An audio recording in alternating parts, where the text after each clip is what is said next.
Hey guys!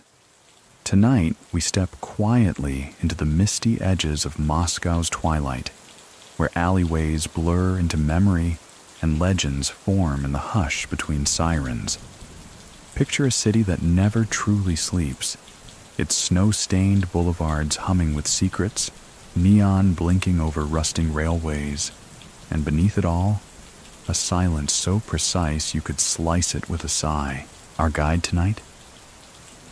A man few have seen clearly, and fewer still understand. Aslan Gagiev, part ghost, part chess master, and part misunderstood prophet of an empire no one voted for. The press called him the Brotherhood Assassin King. But the people who followed him? They called him something softer. The one who knew everyone's silence. And tonight you'll see why. But fair warning, you probably won't survive this underworld with your conscience intact. The line between noble and necessary gets blurred fast. This isn't just a story about a criminal. It's about the architecture of loyalty, the cost of obedience, and a man who used lullabies and sonnets to organize contract killings. So, before you get comfortable, take a moment to like the video and subscribe, but only if you genuinely enjoy what I do here. And while you're at it, drop a comment with your location and local time. I always love seeing where you're listening from. Now, dim the lights, maybe turn on a fan for that soft background hum, and let's ease into tonight's journey together. It begins in Georgia, not Atlanta.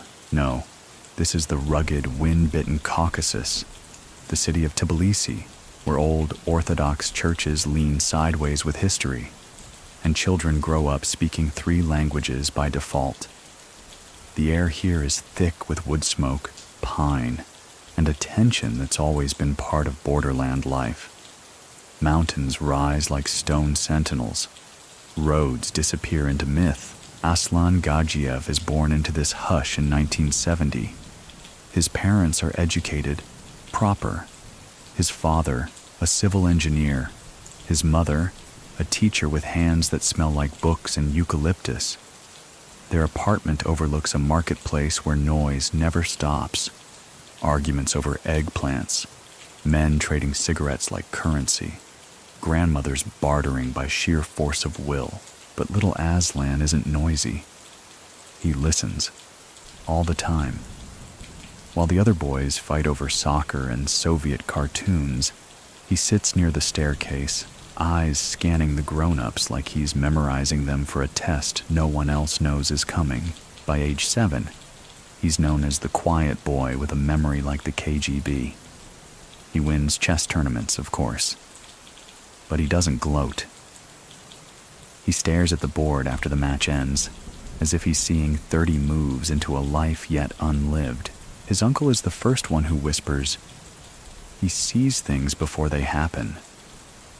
Not in a mystical way, just in the unnerving way geniuses sometimes do. The kind of kid who finishes your sentence, then politely tells you how it could have been better. School doesn't hold him for long. He reads Dostoevsky too early and too often. He quotes the brothers Karamazov during a math test and gets a detention that turns into a philosophical debate with the principal. By 12, he's tutoring his teachers in structural logic. He's still unfailingly polite, but there's a chill under it, like marble warmed by hand.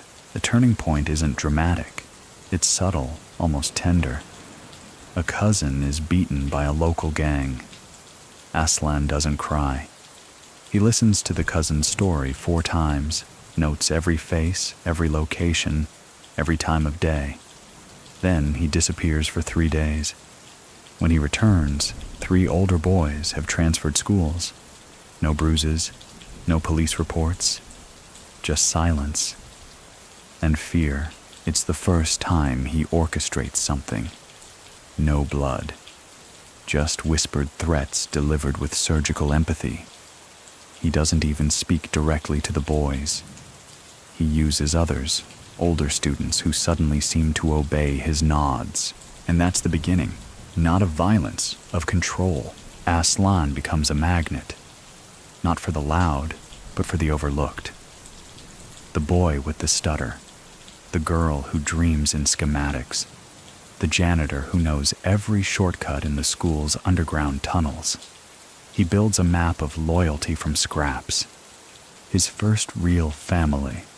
Long before that word becomes lethal, what sets him apart isn't charisma, it's calm. That eerie stillness in a world addicted to chaos. When the Soviet Union collapses in 1991, most of Georgia plunges into survival mode. Looting, hunger, political scrambles. But Aslan treats the fall like a math equation. He calculates risk, reorganizes contacts, and quietly vanishes from public view. He surfaces in Moscow a year later, not as a refugee, as a planner. He rents a modest flat near Taganskaya, close to the metro, closer to the courthouses. He finds work, officially, as a financial consultant for a private firm. Unofficially, he becomes the man you go to when you've run out of better men. People start calling him Jocko, a nickname with no clear origin. Some say it was a pet name from his grandmother. Others believe it references a Caucasian folk hero. Gagiev never explains it, which only makes it more powerful. From 1992 to 1999, he moves invisibly, helping debtors restructure loans in ways that oddly favor his silent partners, settling business disputes with elegant persuasion, often involving no visible force. The pattern is clear, though. Every solution increases his influence, and every loyalist gets folded deeper into the blueprint. And just like that, the boy from Georgia who never shouted becomes a man whose whisper now reconfigures lives. And in the chessboard of Moscow's rising crime lords, Gagiev isn't a piece. He's the hand moving them. He builds the first circle out of nothing but faith, precision, and debt, though not in the financial sense. These are emotional debts, loyalty earned not through fear or reward, but through salvation. He finds people on the edge, men drowning in legal trouble, women burdened with family shame, young boys one insult away from collapse. He offers not money, but relief. He erases problems, sometimes overnight, and in return, he asks for nothing, at least at first. By 2000, Aslan Gagiev has quietly cultivated something unnerving. Not a gang, not a cartel, something more disciplined, more personal, a structure, a family, as it will later be called in courtrooms and whispered interrogations. But this isn't a mafia in the old school sense. There's no initiation ritual with blood or fire, no gaudy tattoos or boasts over vodka. Instead, entry into Aslan's circle feels almost like acceptance into an elite university. If you're chosen, it means he sees something in you others have missed. And that validation runs deeper than any bribe. At the core of his method is silence. Not the kind that's afraid, but the kind that is full. Reverent. His early recruits learn quickly. No need to shout when a glance will do. No need to argue when clarity has already spoken. That's how Aslan trains them, not in violence, but in restraint. He teaches patience like a virtue. Plans are run through simulations, spoken in metaphors, disguised as casual conversations in parks and cafes. He has no patience for chaos. Other rising crime figures in Moscow build empires with rage and randomness. Aslan builds with rhythm and symmetry. His crew includes ex-police officers, IT specialists, theater students, and former soldiers. It's an ensemble cast that shouldn't work, but it does. Each is given a role, a duty, and above all, a story to believe in. Many people still think that his early doctrine was adapted from ancient Sufi Brotherhood teachings, blending honor, obedience, and detachment from ego. So what do you think? Was he building a criminal syndicate or a philosophical experiment masquerading as one? His headquarters, if you could call it that, was never the same place twice. He'd host planning sessions in saunas, art galleries, and rented apartments sparsely decorated except for a chessboard and a single candle. He'd listen more than he spoke. And when he did speak, he used stories, allegories about foxes and falcons, lessons from Georgian folklore, morality tales with coded meanings. No one forgot them. In 2001, one of his early members, codenamed Aslan, finds himself arrested in Volgograd on trumped-up drug charges. The usual method of extraction, bribery, threats, would have been risky. Instead, Aslan sends in an opera singer, literally, a member of the crew trained in vocal performance and persuasion. She infiltrates the prosecutor's circle, posing as a cousin, seduces the case file out of the archive, and by week's end, the charges vanish. The prosecutor moved to an administrative desk job in Kaluga. No one ever finds out how. That's how the family starts to grow. Not through bloodshed, but through effectiveness. If your life is collapsing and someone steps in with invisible hands and makes it right again, how do you say no to them? More importantly, how do you ever leave? And so the first circle is complete. A dozen loyalists, each with a specialized skill. None of them knows the full structure. Only Aslan does. He plays them like instruments, tuning each according to the mission. Sometimes he calls them not by name, but by tone. I need the quiet one today, he might say. Or, send me the one who never forgets faces. He speaks in riddles because precision, to him, lies in ambiguity. It's safer that way. The less they know, the less they can confess, the less they can betray. Still, there's one thing every member receives: a set of handwritten notes, not instructions, observations, each written in Gagiev's steady slanted handwriting, personalized reflections.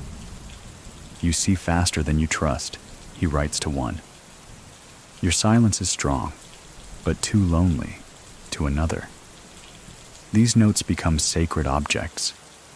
Some members carry them folded in wallets. Others memorize them and burn the paper in ritual. Psychologists later studying the family would call this technique emotional imprinting, a method used by cult leaders, elite coaches, and certain war generals. But it wasn't manipulation, not entirely, because Aslan did care, deeply. He kept files on each member, their parents' names, their childhood fears, the color of the shirt they wore the first time they succeeded. He knew everything, and remembered it all. One recruit once confessed a murder from years earlier, trembling with shame. Aslan didn't judge. He only asked, "Do you understand what it made you lose?" The man burst into tears, confessed everything, and then worked loyally for 17 years without question. It was never about power. It was about absolution. And yet, there was power. Plenty of it. By 2002, Aslan's quiet network stretches across Moscow, Voronezh, Sochi, and into North Ossetia. A map of influence no one sees, until it moves. He's not flashy. He doesn't drive luxury cars or host wild parties. He wears gray suits and fades into benches. The family, at this stage, is still mostly dormant. Few hits. Minimal risk. The focus is infrastructure. Legal firms, construction companies, security consultancies, all legitimate, on paper, all tools in the architecture of coming years. The first true test comes with the Grozny clock incident. A local governor tries to extort one of Gagiev's people, demanding payment to ignore a tax discrepancy. The man panics, pleads for help. Aslan doesn't send threats or muscle. He sends a grandfather clock. It arrives at the governor's home, fully functioning, antique Georgian craftsmanship. Attached is a note. Time always finds its balance. Within 2 weeks, the tax issue disappears. The governor resigns 3 months later, citing family stress. That clock still sits in his dacha. This is how Gagiev operates. Symbolic pressure, psychological weight, and a sharp awareness of human weakness. He doesn't kill unless it's necessary. And when he does, it's clean, silent, and poetic. One former ally said, "You didn't fear him like a monster. You feared him like a test you weren't prepared for." But even the most elegant systems require friction to reveal their true limits. And Gagiev, ever the tactician, begins looking beyond Moscow, towards something larger, something global. It begins in the back corner of a faded restaurant near Moscow State University. The table is always reserved, always quiet. No names are spoken there, only dates, contracts, and patterns. Gagiev meets with 3 men that day, none of them officially criminals. A banker, a military contractor, and a local prosecutor's aide. Their lives don't intersect, yet each leaves with a folded slip of paper and a nervous clarity. This is how he begins building the second layer. While the first circle is composed of loyalty and trauma, the second is crafted with precision and compromise. These are not followers, but collaborators, men and women with something to lose. People he doesn't need to train because their hands are already practiced in quiet wrongdoings. What he offers them is not ideology, but insulation. By 2003, Aslan is orchestrating operations in Vladikavkaz and Makhachkala without ever boarding a train. His instructions are relayed through messengers who don't realize they're messengers. A florist who delivers a bouquet with a handwritten note. A cab driver who plays a specific song at a specific moment. A pair of gloves left at a cafe table with the fingers curled in a coded pattern. This isn't spy fiction. It's Aslan's reality, and he perfects it until it becomes mundane. The first notable murder tied directly to him happens that year. A man named Kamid, a mid-level real estate fixer with a habit of skimming from construction deals, winds up stabbed in a public park. Nothing fancy, no note. Just 3 wounds, surgical in nature, and a missing phone that will later turn up wiped and reactivated in a different oblast. No one connects the death to Gagiev at the time. But behind the scenes, his inner circle knows what it was. A message. Not to the dead, but to the living. Kamid had interfered with a land acquisition that Aslan was using to launder money through a daycare renovation fund. That's the paradox of Gagiev's rise. He's building clean things with dirty methods, restoring schools, rebuilding orphanages, and planting trees under fake names, all funded by extortion, fraud, and targeted violence. And yet, those institutions often thrive under his shadow. One orphanage in Beslan that he covertly funds still runs today, praised for its efficiency and care.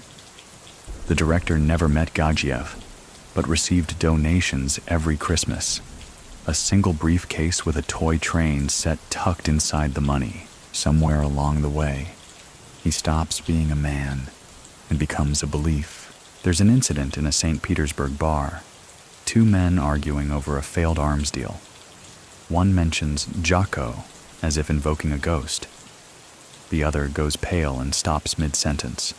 No threats, no violence, just the name. That's the kind of power you can't buy or inherit. It must be sculpted, day by day, decision by decision. But Aslan isn't blind to his growing legend. He studies it like a scientist watching a petri dish. He knows fear can distort truth, and truth, once distorted, becomes a liability. So he begins keeping journals, obsessively detailed accounts of conversations, impressions, reactions. Some believe he was preparing a memoir. Others say he knew he'd one day be hunted and wanted to leave behind context. One entry from October 2004 reads, "I saw her touch the teacup 3 times before answering. That's where the lie lived." Another simply says, "Silence, when offered gently, becomes the loudest form of loyalty." These writings, discovered years later in a false ceiling in his Vienna apartment, show a man both fascinated by human behavior and slightly haunted by his own accuracy. He didn't just command people, he read them like books.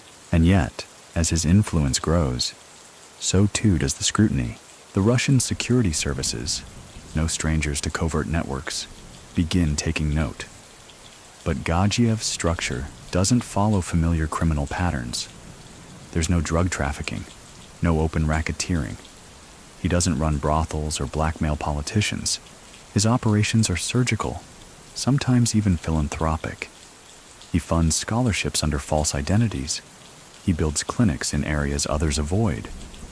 This blend of benevolence and brutality throws investigators off for years. One FSB report from 2005 describes him as a ghost in a library of mirrors, present, but always refracted.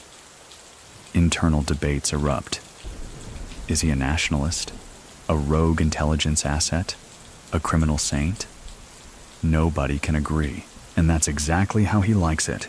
Meanwhile, within the family, his methods begin evolving. He stops assigning tasks directly. Instead, he gives parables. To a man needing to take care of a debt collector threatening a friend, he says, "Sometimes a tree only learns respect when its roots are loosened." To a woman hesitant about forging documents for a bribery chain, he asks, "Do you think ink can weep?" These cryptic musings aren't meant to confuse. They're meant to activate the mind. He wants his people to think, to solve, to carry moral ownership over the task, because obedience can be broken. But belief, that's harder to erase. His emotional control is legendary. In a taped call from 2006, only later uncovered during a wiretap, Aslan is heard calmly discussing the logistics of smuggling a fugitive out of Sochi, while also reminding someone to pick up cough syrup for a sick child. The duality is chilling, but it's also what keeps him effective. He compartmentalizes like a virtuoso. There are members of his organization who never meet, never speak, and never know each other's roles. But they all orbit the same quiet sun. Gagiev. Still, even the best illusions need maintenance, and cracks begin to appear. One early lieutenant disappears in 2006 after requesting to leave. His body is never found. No accusations are made. But the family learns a subtle lesson. Silence is safest when voluntary, but still mandatory when tested. And yet, for every grim ending, there are paradoxical beginnings. One teenager caught shoplifting is bailed out by a family member. Instead of punishment, the boy is tutored in math, offered a job, and 5 years later becomes the group's top codebreaker. He still wears a watch Gagiev gave him. Cheap, silver, always 5 minutes fast. Because in Aslan's world, being ahead is not a luxury, it's a requirement. And as 2007 approaches, he begins looking west, toward Vienna, toward a quieter stage for his next act, one where his silences can grow longer, one where the world might not notice until it's far too late. It's 2007, and Vienna hums with its usual mix of elegance and ghosts. Coffee houses brim with scholars and spies, The cobbled streets echo with centuries of empire, and tucked between the Baroque architecture and smoky jazz clubs, a man named Mikhail Ivanov moves into a penthouse suite overlooking the Danube. He has no criminal record, impeccable Austrian paperwork, and a fondness for long walks after midnight. Mikhail, of course, is Aslan Gagiev. The transition is seamless because he planned it that way. Months before arriving, he'd had apartments scouted, banks softened, and neighbors profiled. The concierge at his building believes he's an eccentric investor recovering from a heart attack. The local dry cleaner knows him only as the polite man with excellent tailoring and a taste for lavender starch. In Vienna, Gagiev doesn't hide. He refracts. He becomes everyone and no one. His meetings happen in daylight, at art galleries, symphony lobbies, even museums. Always with a glass of water, never alcohol, always listening more than speaking. And when he speaks, it's often about beauty, architecture, the weight of silence in Mozart's unfinished symphonies. But underneath the refinement, he's building something colder. Vienna becomes the nerve center of the family, not its beating heart that remains scattered across Russia, but its brain. From here, he reroutes contracts, settles disputes between factions, and handles one of the most difficult problems a criminal mastermind can face: scalability. You see, many criminal empires collapse under their own weight. Too many layers, too many conflicting motives. But Gagiev, ever the strategist, keeps things modular. Cells operate independently. Missions are assigned without full context. One team might be planting surveillance devices in a tax office in Armenia, while another is smuggling encrypted flash drives into a law firm in Slovakia. Neither knows the other exists, but both move like gears in a clock he designed years earlier, and Vienna gives him cover. Austria's banking system offers layers of protection for foreign nationals, and its extradition treaties are famously difficult to navigate. More importantly, its public tolerance for international elites means Gagiev can move through society like smoke, noticed, perhaps, but never grasped.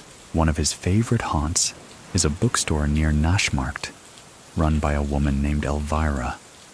She has no idea who he really is, and once jokingly tells a friend, he's like an unused bookmark, always in the room, but never part of the page. It's in that store that he writes some of his most cryptic directives. He purchases foreign poetry collections, slips small notes between pages, and resells the books to courier contacts. These become known as silent drops, assignments passed in metaphor, delivered with poetry. An operative in Ukraine once received a volume of Rilke's Duino elegies, and within it, a single phrase: "The curtain will fall twice. Watch the second shadow." 2 days later, a targeted cyber attack shuts down a police archive in Odessa.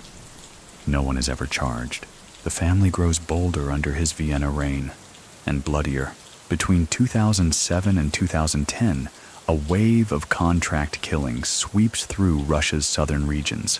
Some are brutal, executions in garages, staged suicides. Others are so subtle, they're missed entirely. One official in North Ossetia dies from what is ruled a heart attack, though later investigation shows his medication was replaced with slow-acting toxins. No trace remains, only questions, and all of them point eventually to Vienna. But Gagiev is careful. He keeps no weapons in his home, no damning files. His phone is wiped daily, his internet activity routed through 6 nations. He avoids cameras like a seasoned actor avoids bad lighting. Even those who serve him rarely see him twice. He communicates through mediators, encoded messages, and the occasional handwritten letter, always with the same ink, same slanted script. same maddening precision. Still, cracks begin to form. Not in his plan, but in the people. One operative, a young man named Timur, begins drinking heavily. A hit goes sloppy. Blood on a public stairwell, neighbors who see too much. Aslan flies the man to Vienna, not to punish, but to listen. They meet in a candlelit apartment. Gagiev serves tea, asks about his childhood, his dreams. Then he says only this: weakness isn't the flaw, it's the excuse. The man vanishes 3 days later. His parents receive an anonymous envelope containing 500,000 rubles and a poem titled "Forgiveness is a mountain you must climb alone." Many still debate whether Timur was killed, relocated, or simply gave up. That's the thing about the family. Its ghosts are often more useful than its living. Meanwhile, Gagiev starts grooming his next generation of lieutenants. Not killers, but thinkers. Men and women trained in encryption, logistics, emotional intelligence. He funds their education quietly. Some attend German universities, others pose as interns in law firms. A few even work inside human rights organizations, building alibis and misdirection with every well-meaning report. It's this intellectual bent that separates Gagiev from his peers. He doesn't just want to survive, he wants to perfect something, a system, a way of life. One where the usual binary, criminal versus civilian, no longer applies. And yet, for all his elegance, the blood never truly dries. Interpol begins to circle. By 2011, a task force unofficially nicknamed the Choir is formed, named after a decrypted message found on a target's phone. The choir only sings when the conductor lifts his hand. They don't yet know who the conductor is, but they're starting to hear the music. Still, Vienna protects him. Its legal bureaucracy is dense, its surveillance restrained by privacy laws. Even with mounting evidence, prosecutors can't touch him. Gagiev hires sharp lawyers, files everything correctly, and behaves like the most boring millionaire in the city. To passers-by, he's a quiet man with thinning hair, fond of scarves and almond cake. Nothing about him suggests power. And yet, when a former associate calls from Bulgaria, pleading for help after being detained, Gagiev says only, "Stay still. Help arrives in 12 minutes. It arrives in 11. The man walks free. How do you fight that kind of omnipresence? You don't. You wait for a mistake. And in 2012, that mistake finally comes. A laptop, hastily abandoned during a raid in Moscow, contains partial ledgers and location data.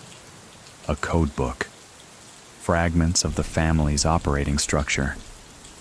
Not enough to indict, but enough to connect dots. Suddenly, the media swarms. Russian headlines use his real name for the first time. Aslan Gagiev, suspected leader of deadly Brotherhood. His photo is leaked, grainy, gray-suited, walking under a Vienna awning with a slight limp. The public reacts with curiosity, fear, and, strangely, admiration, because there's something irresistible about a man who commands death with poetry. Still, Aslan doesn't panic. He moves from his penthouse to a smaller flat near the Vienna woods. Less foot traffic, more mist. His routine changes. Fewer bookstore visits, more long drives. He takes up sketching again. Drawings of mountains, rivers, always unpopulated. He knows the walls are closing in, but he also knows walls can be doorways. If you build them right, the family doesn't fear the manhunt. They barely react, because within their culture, arrest is just another layer of silence. A test, not a failure. Gagiev has trained them for this. They memorize stories, not instructions. They learn how to forget, and more importantly, how to make others forget. But Gagiev himself, he's adjusting. The man who once moved through marble-lobbied hotels and candlelit symphonies now shops at odd hours and pays in cash. He rotates cars, rotates barbers. His handwriting becomes more angular, his notes shorter. He trusts no one fully, not even the ones he raised. Still, the family continues its work. In late 2012, a judge in the Republic of North Ossetia is found dead in his home. Heart attack, the papers say. But his wife later claims that the family dog, ferociously protective, never barked once that night. The same judge had recently reopened an old extortion case with links to a non-profit hospital tied, unknowingly, to Gagiev's financial arm. 3 months later, the hospital burns down. The official cause? Electrical failure. The truth? The security cameras inside were disabled with a specific type of frequency jammer used only by federal agents. And one former Russian military engineer, last seen boarding a train from Vienna with an antique suitcase and no return ticket. Aslan watches the headlines with a kind of melancholic clarity. He never celebrates. He simply takes notes, keeps track of who noticed, who didn't, and who pretended not to. By now, the family's reach has extended far beyond his original vision. There are cells in Berlin, Yerevan, Sofia. Some he directly controls. Others operate by ghost doctrine, systems built from his earlier teachings, still functioning even without a signal. It's not just about survival anymore. It's legacy, but that legacy comes at a cost. One afternoon, Aslan sits across from a young operative named Dima, who's clearly unraveling. The boy, barely 25, has completed 2 assignments, one of which involved staging a suicide in a derelict housing block. He hasn't slept. He shakes, even while pouring tea. Aslan watches him quietly. "You think pain is punishment," he finally says. "But sometimes it's memory asking not to be erased." Dima nods. Tears well. The meeting ends without instructions. A week later, he disappears from Vienna entirely. No punishment, no follow-up, just release. And that's the paradox. Aslan builds a system that demands loyalty, but resists possession. You are his, but only until you fracture. Then he lets you go. Sometimes with money, sometimes with nothing, but always with silence. Meanwhile, law enforcement is closing in. Not just in Russia, but everywhere. Interpol flags him as armed and dangerous, though the term feels out of place for a man who, by all accounts, has never personally carried a weapon. Austrian authorities begin surveillance cautiously. They still lack enough to arrest, but they circle, hoping for an error. And eventually, they get one, not from Gagiev, but from his own past. A defected member, codenamed Charon, is arrested in Georgia. Under intense pressure and a carefully negotiated immunity deal, he provides them with something precious: a map of Gagiev's early structure, names, nicknames, key dates. Much of it is outdated, but one detail isn't: a small townhouse in Vienna's outer district, registered under an obscure real estate trust. The name on the paperwork? Mikhail Ivanov. The authorities move quietly. No sirens, no spectacle. Just a van, an envelope, and a coordinated entry at dawn. Inside, they find Gagiev sitting at a desk, dressed in linen. No resistance, no weapons. Just a cup of untouched black tea and a poem folded in his pocket, later identified as one of his own. When silence learns to dance, what shocks the officers isn't his calm. It's the relief, as if capture was part of the plan, as if he'd been waiting. Word spreads fast. Moscow erupts in press conferences. Victims' families demand answers. Austrian officials proceed carefully, fearing backlash if extradition is rushed.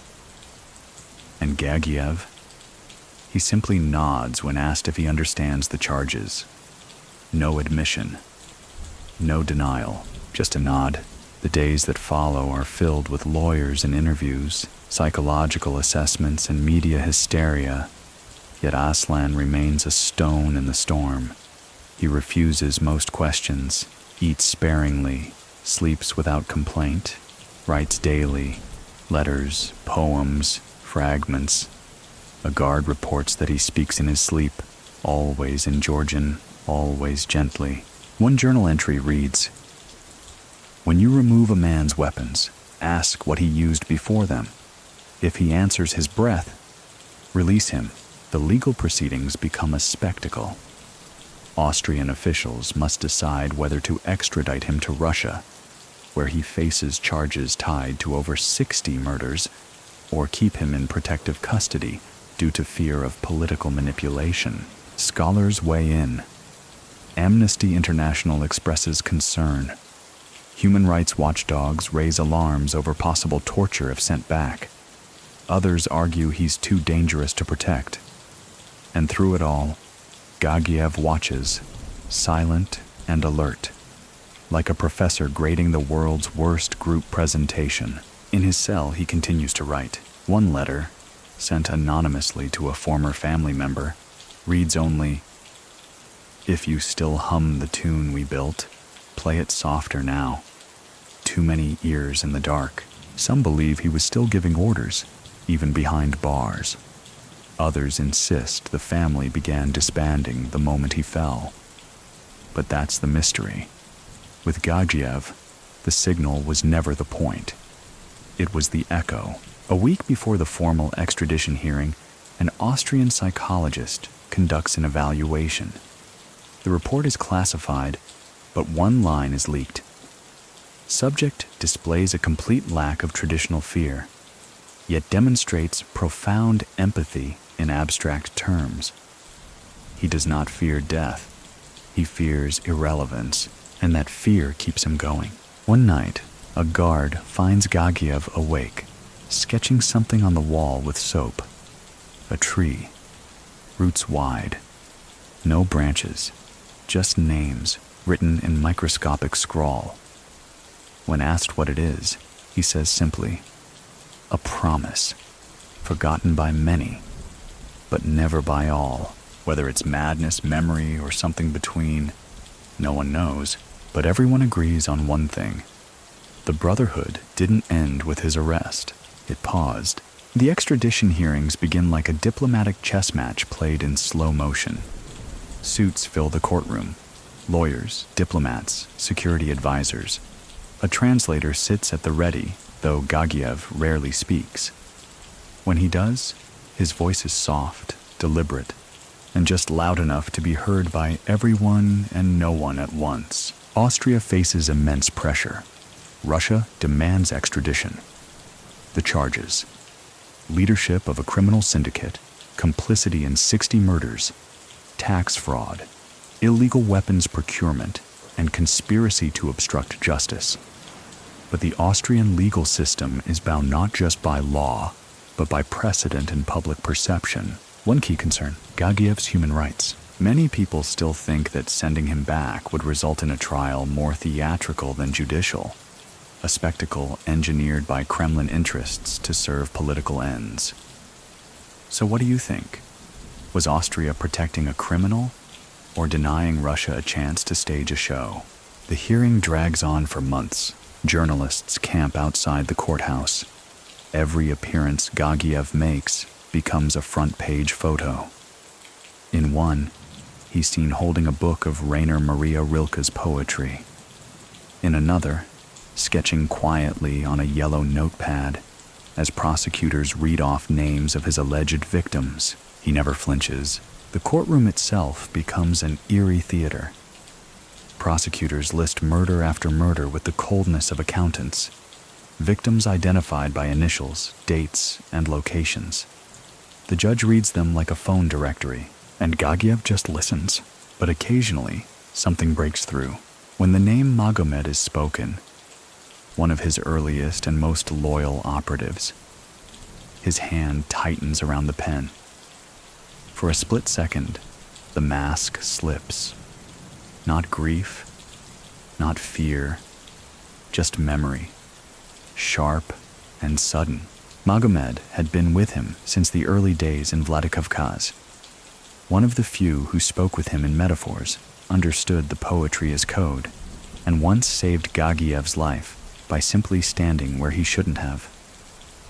Years later, he made a mistake, a deal with someone outside the family. He disappeared shortly after. No body was found, but everyone knew, and now his name hangs in the air like incense. The court allows Gagiev's lawyers to present evidence of potential human rights violations in Russian detention facilities, videos of overcrowded cells, past cases of torture, inexplicable suicides in custody. It paints a grim picture. Gagiev remains calm, but inside, he's cataloging everything. Every face, every gesture, every cough from the prosecutor's table. He isn't afraid of the trial. He's studying it, preparing for whatever future version of himself might be needed next. Meanwhile, outside the court, something stranger happens. Letters begin arriving. Dozens, then hundreds. Some from former associates, others from strangers. A few from families of victims. Many simply say one line: "He made the world quieter, if only for a while." There's no clear explanation. Are these supporters, apologists, or just people seduced by the myth of a man who killed with silence? Inside his cell, Gagiev keeps every letter. He arranges them by tone: rage, sorrow, confusion, admiration. One guard swears he saw him reading them aloud, not in order, but like poetry, line by line, mood by mood. The Austrian court delays a decision, and the longer they wait, the more public interest swells. A documentary crew offers to tell his story. He declines. A novelist tries to fictionalize his life. He sues them successfully. Even in chains, he remains in control of his image. Then, an unexpected twist. A former family member, known as the Tailor, is arrested in Bulgaria.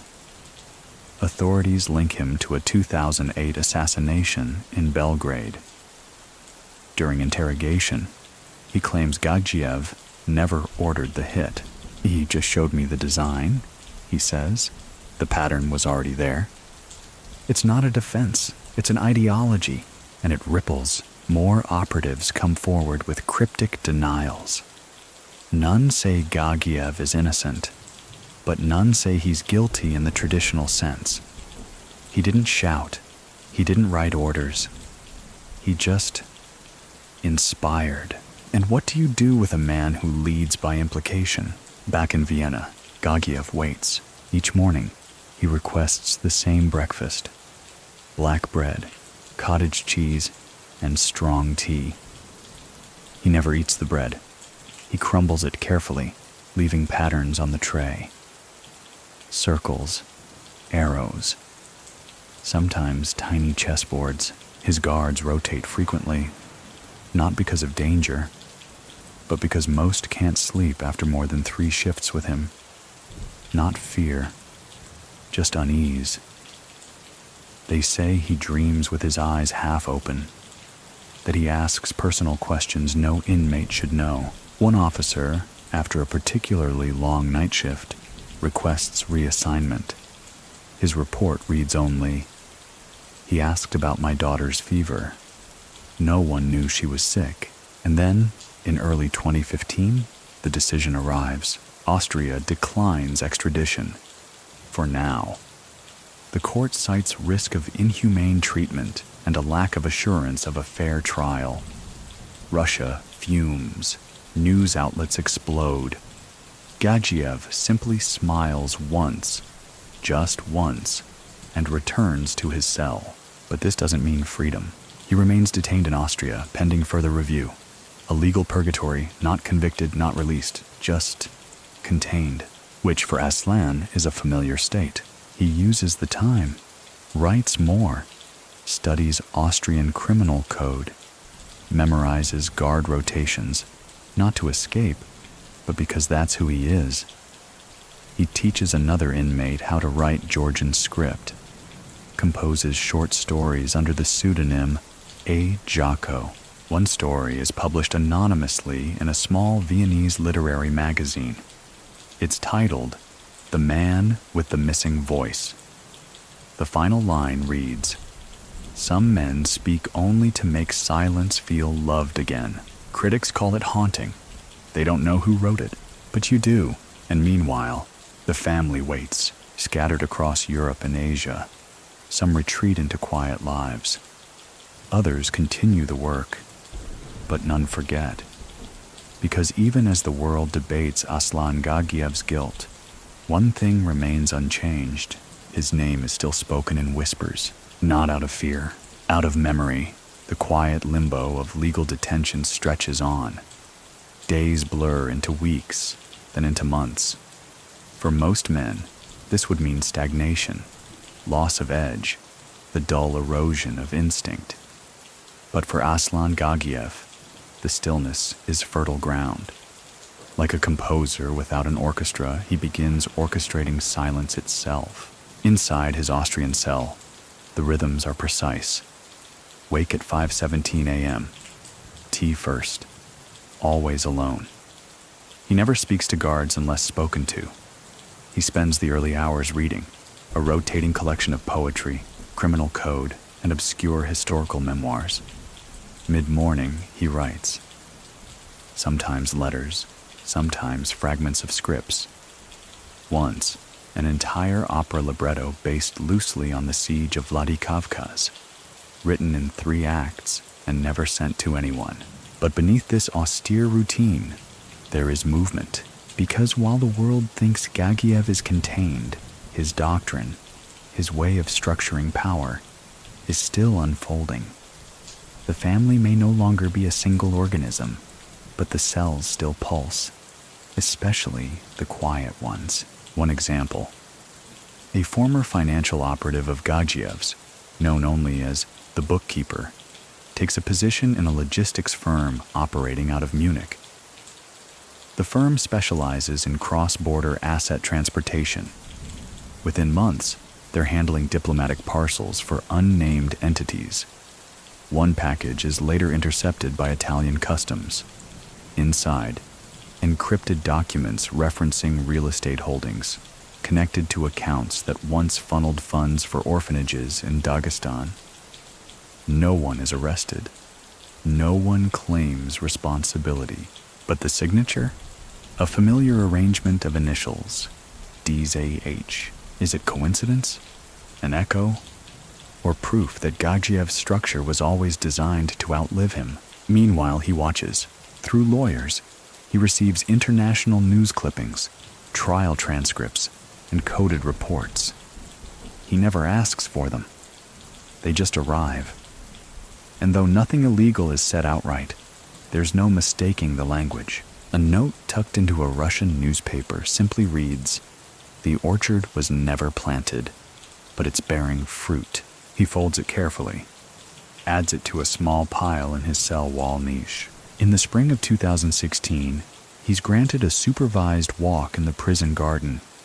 The guard accompanying him notices he stops by a rose bush, crouches, and appears to examine the soil. He doesn't touch the flowers.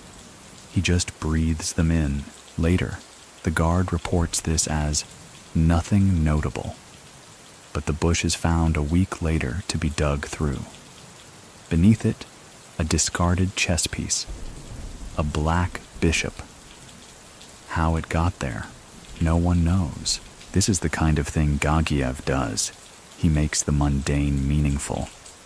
A blink becomes a warning, a breadcrumb trail disguised as poetry. Back in Moscow, one prosecutor privately refers to him as the ghost of our failures. It's not hyperbole. For over a decade, Russian authorities tried to dismantle his empire. They imprisoned dozens of affiliates, froze assets, tried public shaming. None of it stuck, because Gagiev's power was never in what he owned. It was in how he taught people to think. His doctrine emphasized independence wrapped in interdependence. If one limb fell asleep, the others adapted. If one branch broke, the root deepened. You weren't taught what to do. You were taught how to know what to do. This is why the Brotherhood in fragments still moves. Take the 2017 assassination of a mid-level businessman in Grozny, officially unrelated to Gagiev. No suspects arrested. But the man's company had been involved in property disputes with a non-profit legal assistance firm, founded by a former family associate. The hit was executed with eerie cleanliness. Timed traffic light interference, disabled CCTV, and the murder weapon never recovered. To any other analyst, these would be curiosities. To those who understand Gagiev, symmetry. He may be locked in Austria, but the language of his silence continues to ripple. Inside the detention center, the routine remains consistent. But something changes. Aslan begins requesting ink, different colors, red, blue, green. He uses them sparingly, annotating printed trial transcripts. He circles dates, underlines names, connects phrases with arrows, notes like, "not hers," or "he hesitated." Why? Appear in the margins. One psychologist assigned to observe him writes, "He treats evidence like a novel, not linear, but layered. He doesn't look for truth. He listens for rhythm, and that rhythm extends into his cell itself. He rearranges furniture subtly, orienting his bed toward the light. He stacks books in descending size order. When questioned, he replies, 'The mind sleeps better when the walls make sense.'" The guards begin to speculate. Is he planning something? An escape? A deeper manipulation? But background checks find nothing. No contraband. No outside communication suggesting a breach. Just perfect order, until one day it isn't. In late 2017, a guard enters Gagiev's cell and finds a single page torn from a book. It lies folded on the pillow. The guard opens it. It's blank, except for one line, dead center. "Do you remember what you owed before you were born?" It's not a threat. It's not even coherent legally. But it rattles the staff. The page is sent to analysis. Handwriting confirms Gagiev wrote it. But beyond that, nothing actionable. Just unsettling. He's moved to a different cell temporarily. Higher security. He doesn't protest. He unpacks in silence. Within days, the new guards experience the same discomfort. Nothing overt. Just the sensation that he sees too much. That he knows things he shouldn't. One officer quits, citing sleep disturbances. Another begins attending therapy. But through it all, Gagiev remains polite, cordial, even generous. He helps another inmate write a letter to his daughter. He teaches a young Albanian how to pronounce Austrian street names. He refuses special treatment, accepts no visitors, because the performance is ongoing, and it requires consistency. Outside, the world shifts. Politics tilt, alliances shift. But Gagiev, he stays centered.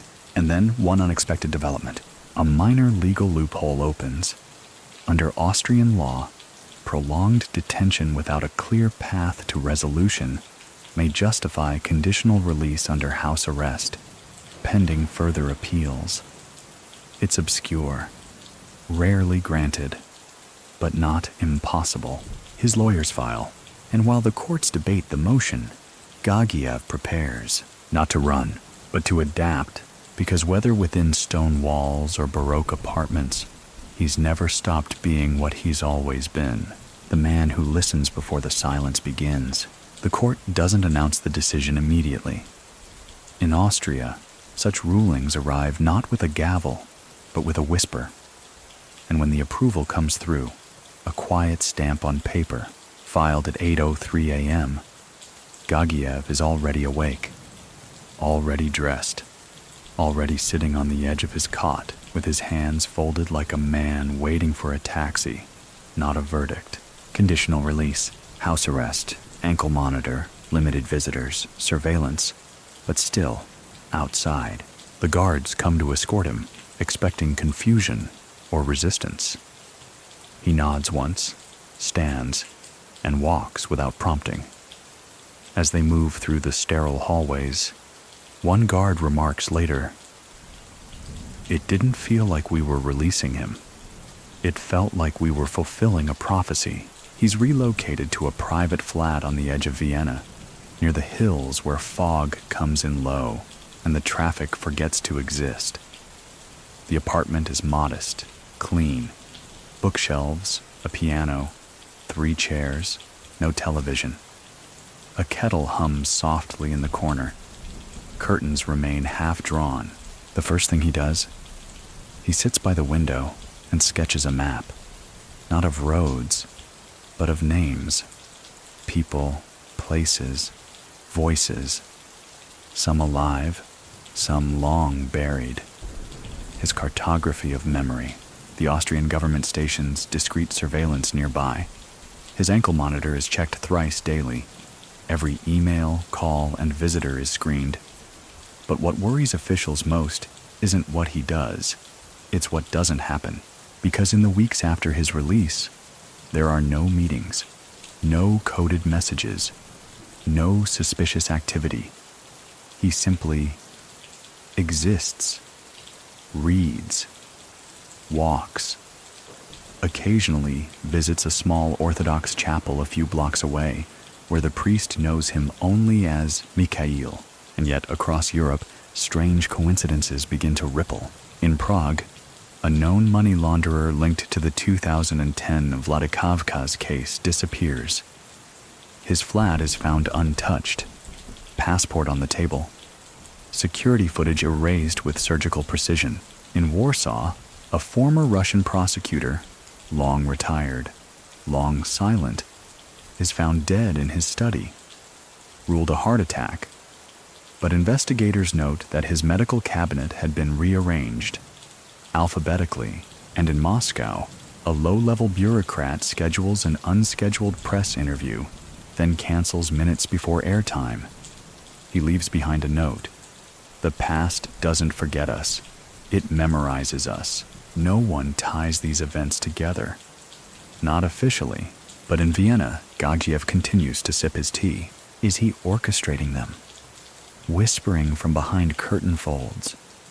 Or is the mere possibility of his involvement enough to make people act? Out of loyalty, out of fear, out of some residual programming too old to name. That's the power of his silence. His legal case continues, dragging like a tired river. Russia insists on extradition. Austria hesitates.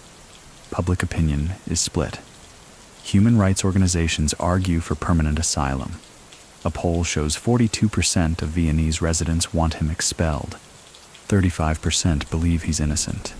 The rest aren't sure he exists. During this time, a curious thing happens. A journalist named Hannah Weiss begins sending letters. She doesn't expect a reply. She's compiling a piece on long-term fugitives and thought to include him as a case study. Her tone is respectful, thoughtful, detached. 2 weeks later, she receives a reply, handwritten, 4 pages, no signature, just a line at the bottom. "You asked if I regret, but regret is a mirror that never shows the same face twice." Stunned, she writes again.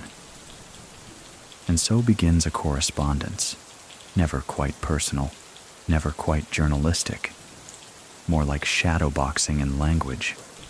She asks questions.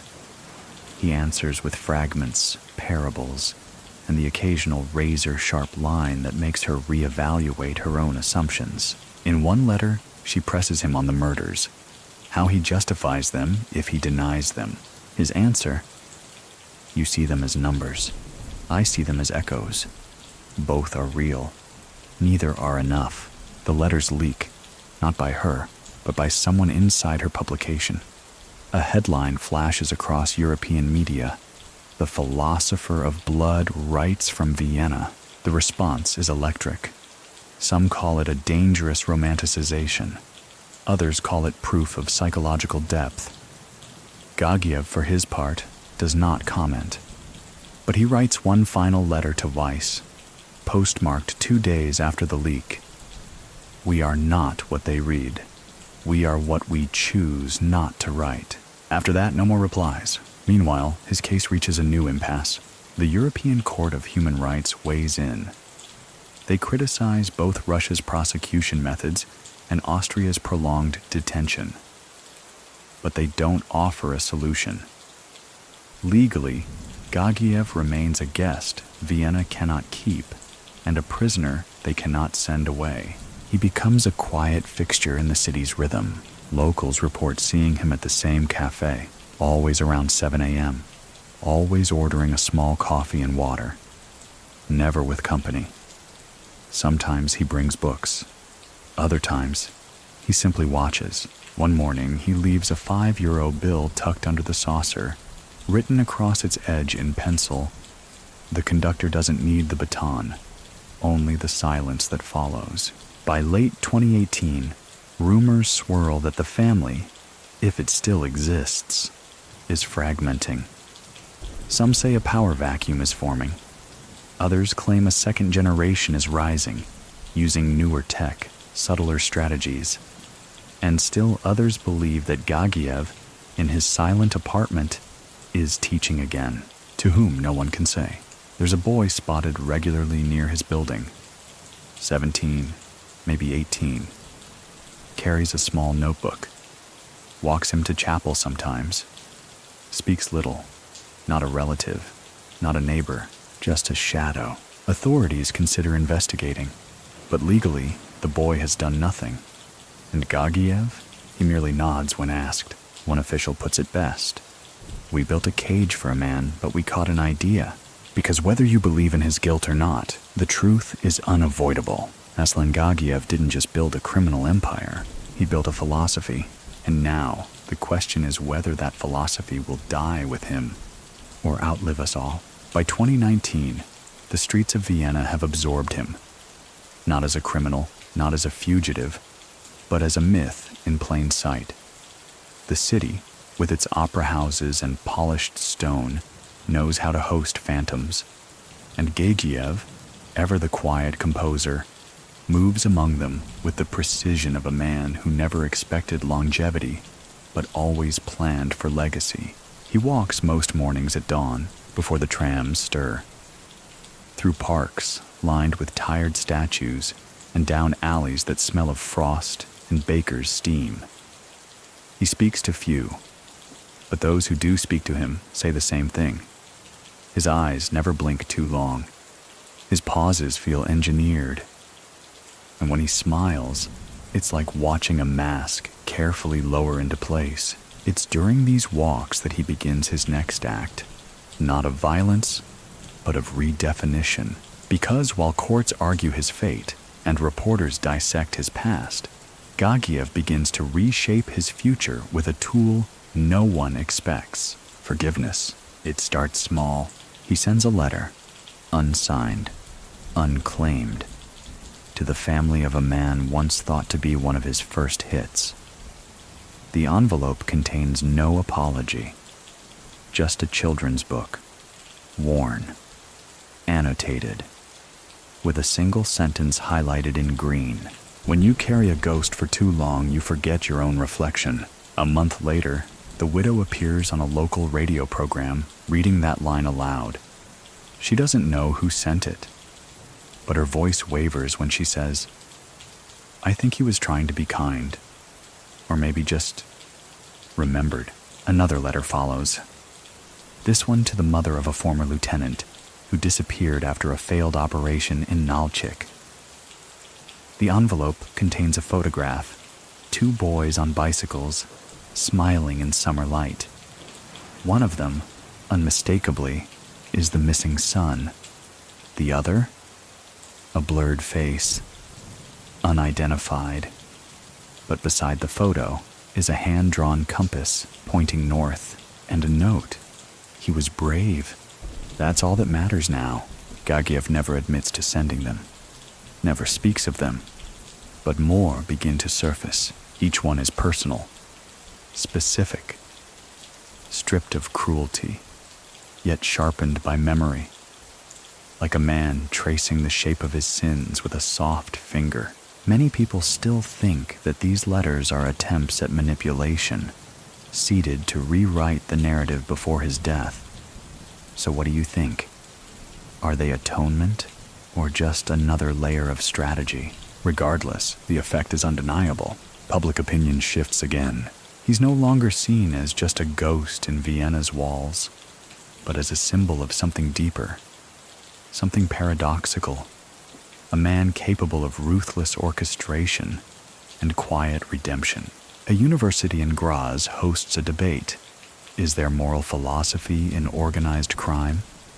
His name dominates the discussion. One professor calls him a moral anomaly. Another compares him to Machiavelli's prince. If the prince had a soul and a penchant for roses. Back in his apartment, Gagiev tends to a windowsill garden. 3 small planters: basil, rosemary, and thyme. He names them after opera composers. No one knows why. In June 2019, an unusual event occurs. A former Russian intelligence officer, retired and living in Switzerland, contacts the Austrian press.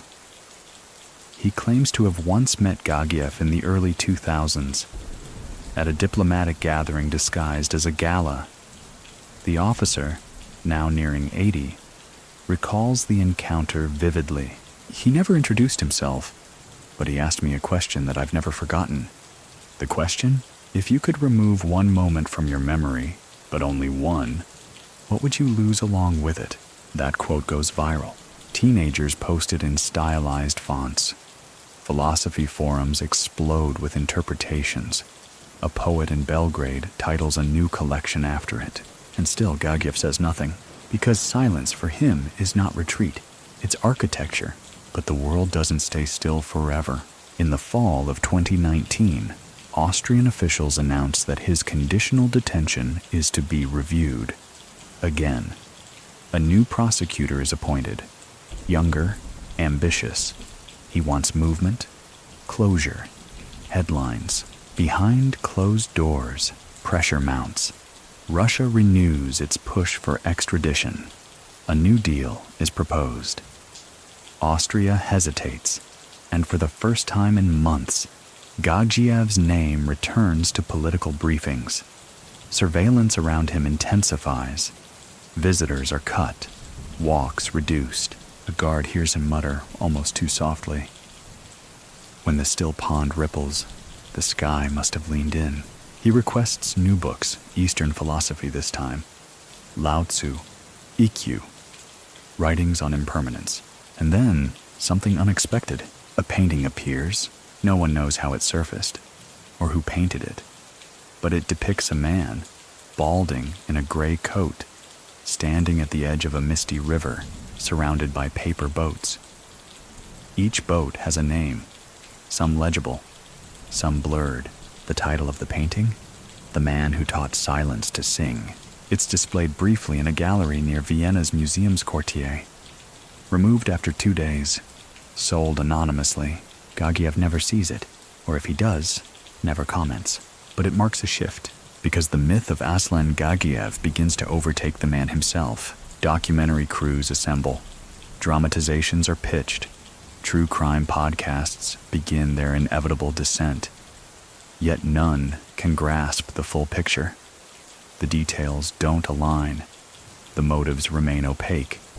And the man at the center, still sipping tea, still tending herbs, remains unreadable. A final act approaches, but what it will look like, no one can say, because Aslan Gagiev never plays the ending anyone expects. He just waits for silence to settle and begins again. As the world limps into 2020, consumed by panic, isolation, and masks of every kind, Aslan Gagiev remains unchanged. Pandemic protocols restrict his movements, limit his access to the outside world, and further isolate him from an Austria that has, over time, grown used to his presence. But to Gagiev, this new silence is not a burden. It's a return, a reduction of the world into something he understands. Distance, pause, recalibration. The authorities, unsure how to handle him during this global emergency, choose caution. His house arrest remains intact. No further court actions. No extradition movement. No new interviews. Just a monitored man, quietly occupying a sunlit corner of Europe while the rest of the world spins off balance. Neighbors say he waters his herbs more often now, that the rosemary has overtaken the others, stubborn and fragrant. Some mornings they hear the slow, deliberate notes of a piano drifting through his window. Always the same song. A lullaby from the Caucasus, used in children's homes to coax uneasy sleep. And just like that, the man once called the Assassin King begins to disappear again. Not through escape, not through death, but through a different kind of vanishing. He becomes still. But stillness, for Gagiev, has never meant idleness. Inside the apartment, notebooks multiply. Not lists, not plans, reflections. One page reads simply, "If a man builds a tower of silence, is the view from the top worth the echo?" Another, "I wonder if the boy from Tbilisi would recognize me now, or run." He no longer writes in code. There's no need. No one reads these pages but him. And perhaps, one day, someone else. But only if he allows it. Meanwhile, in Moscow, the case against him falters. Key witnesses vanish or recant. Evidence degrades. Paper trails blur. A high-ranking investigator resigns. In one leaked email, a frustrated official types in all caps, "How do you prosecute a man who speaks through absence?" The extradition file is revised. Again. New charges added. But there's no movement. Not during a pandemic. Not with borders closed, politics unstable, and courts operating via frozen Zoom screens. And so the myth continues to simmer. In Georgia, an independent journalist releases a podcast episode titled "The Dawn Who Refused to Shout." It goes viral across Eastern Europe.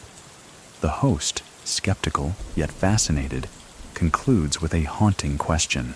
If you were given the choice to kill quietly in service of peace, would you take it? And if you did, would you still sleep?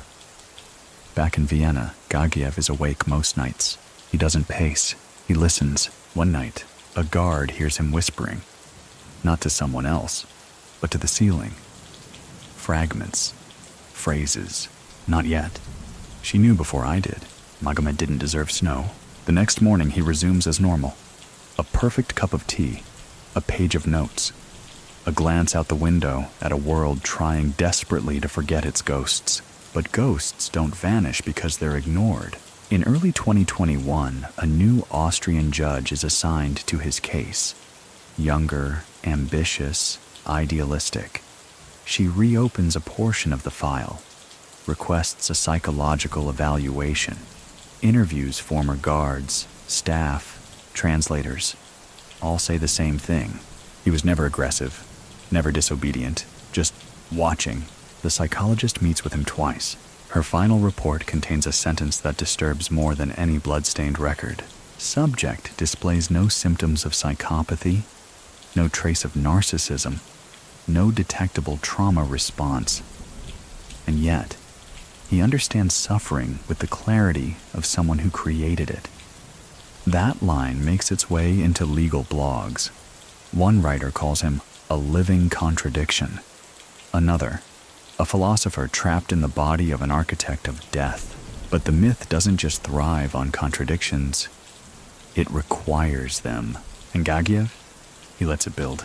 He no longer responds to press inquiries, declines interviews, refuses a documentary deal that would have made him a wealthy man if he'd ever cared for wealth. He does, however, send a one-line note to the producer. History is not for sale, but memory rents itself out daily. The producer frames it.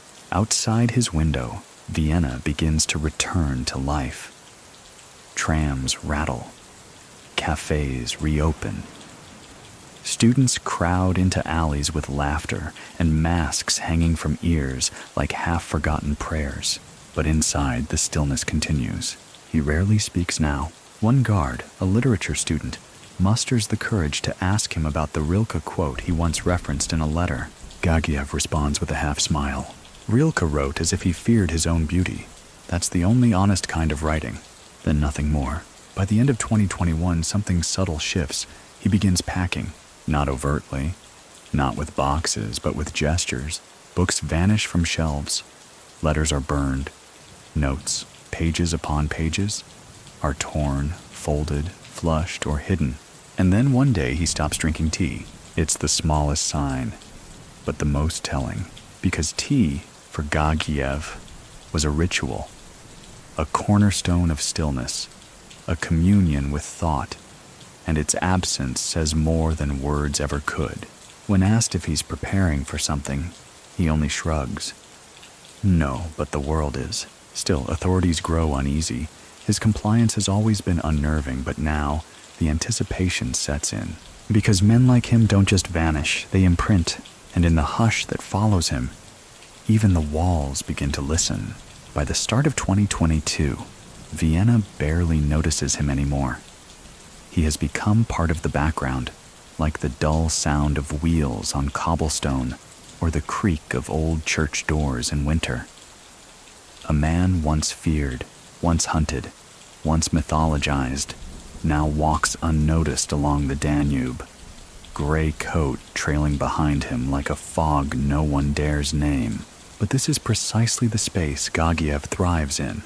Not fame, not fear, forgetfulness. Because forgetfulness is safety, and from that forgotten corner, he begins again.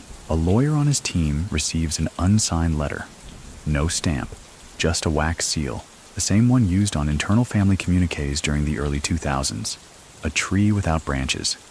Inside is a list, 6 names, some familiar, some long presumed dead. And at the bottom, 3 words. Confirm. Do nothing. The lawyer complies. She contacts no one. She deletes the letter. She resigns 2 weeks later. The next ripple occurs in Yerevan. A former customs agent is arrested with falsified diplomatic papers. His travel history shows trips to Austria, Germany, and Kazakhstan. When questioned, he refuses to speak, not even a word. The only item found in his possession? A worn leather bookmark, embossed with one phrase. He listens still. Authorities begin to wonder, has Gagiev rebuilt the family? Or did it ever truly fall? Even within the Austrian intelligence service, there are disagreements. One internal memo calls him a contained threat. Another labels him post-operational. But a third, anonymous, unsigned, simply reads, "A man like this doesn't build an empire. He cultivates conditions. You cannot dismantle climate." Back in his apartment, the garden herbs are gone.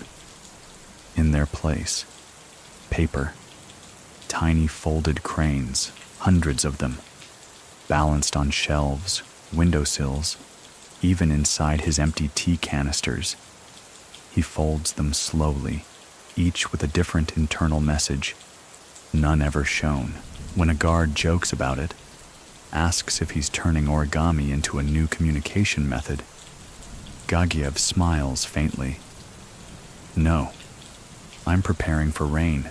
It makes no sense." But then again, with Aslan, sense was never the point. It's about tension, symbol, echo. One evening, a violinist who lives in the apartment above begins playing softly again. The first song, a Caucasian lullaby, one she says she remembered from childhood but hadn't played in years.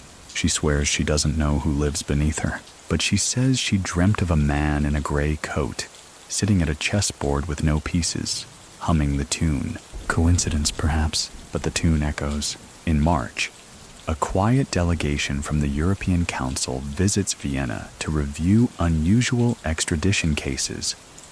Gagiev's name is on the list, but low, near the bottom.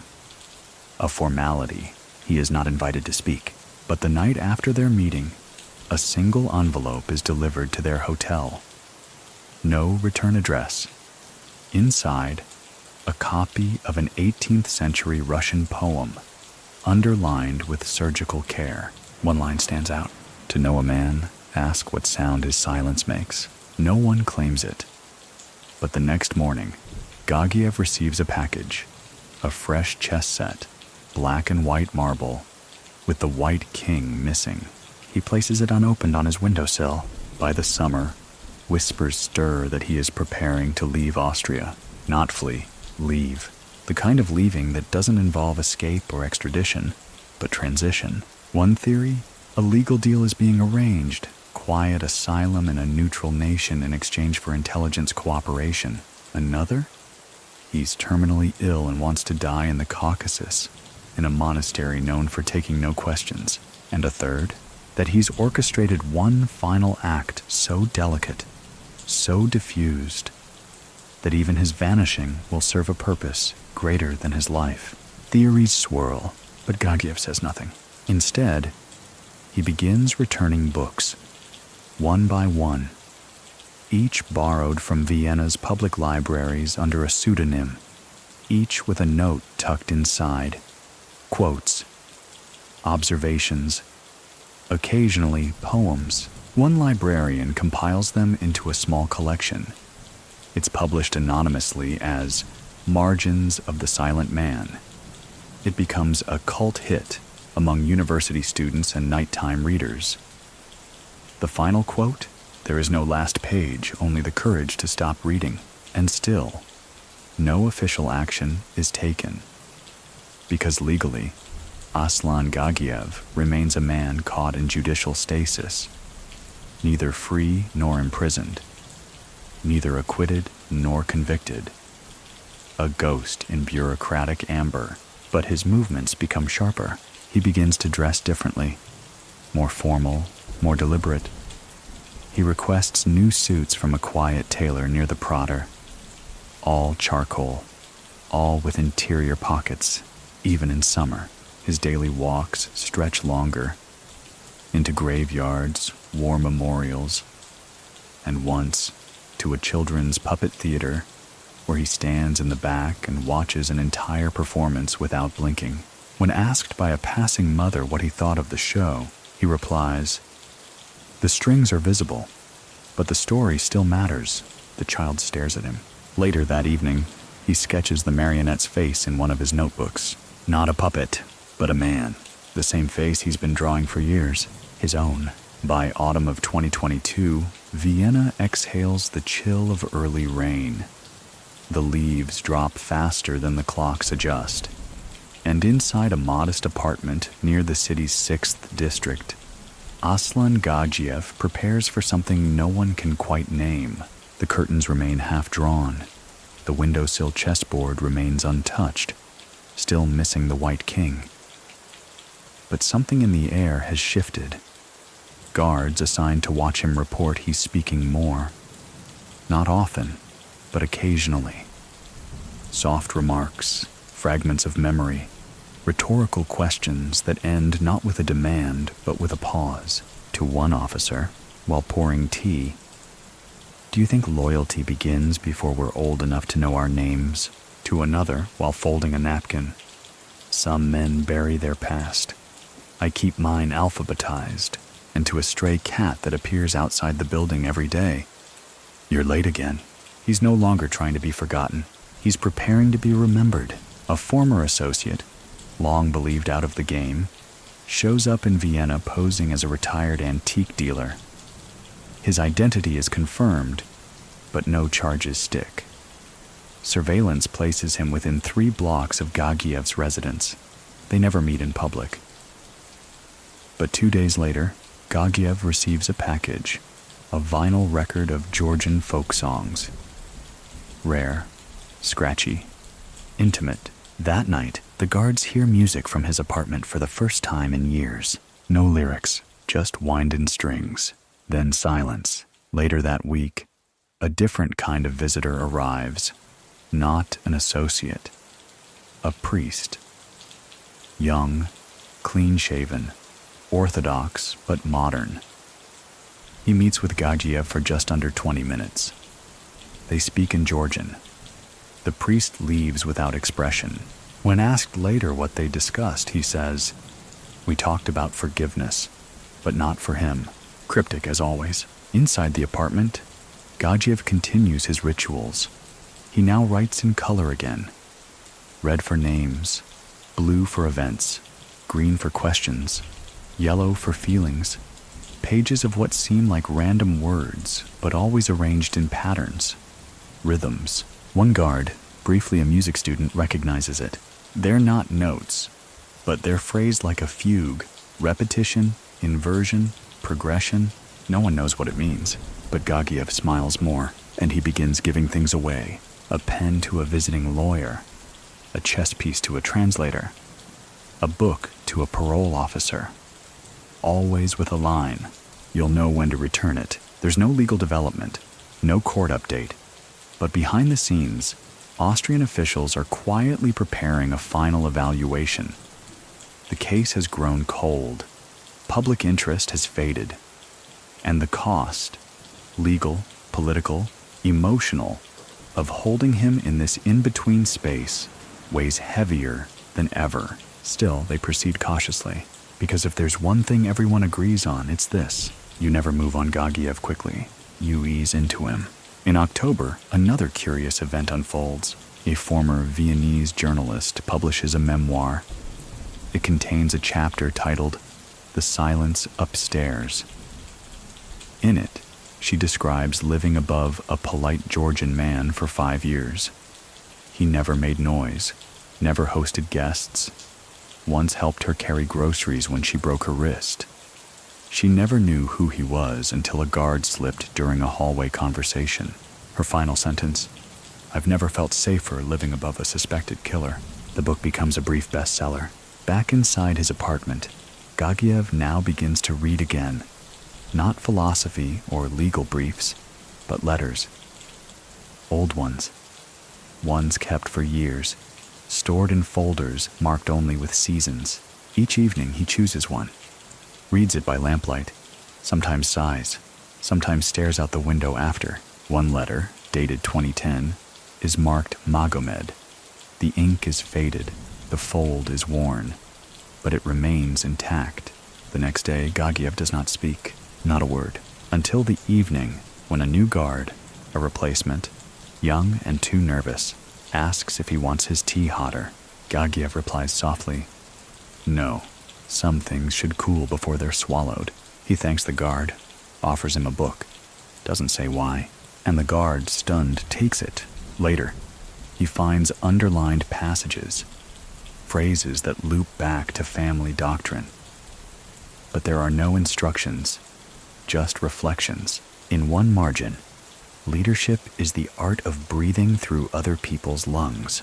Another, the only true exile is memory without anchor. That line stays with him. Elsewhere in Europe, strange movements flicker. A bank account in Brussels, dormant for years, suddenly empties. The funds split across 7 micro-transfers to religious charities in Montenegro. The name on the transfer slips? A shell company tied to a former shipping magnate who once supplied safe houses to Gagiev's operatives. No one investigates. Too small, too obscure, but too perfect. In Tbilisi, a sculpture appears anonymously outside a small public library.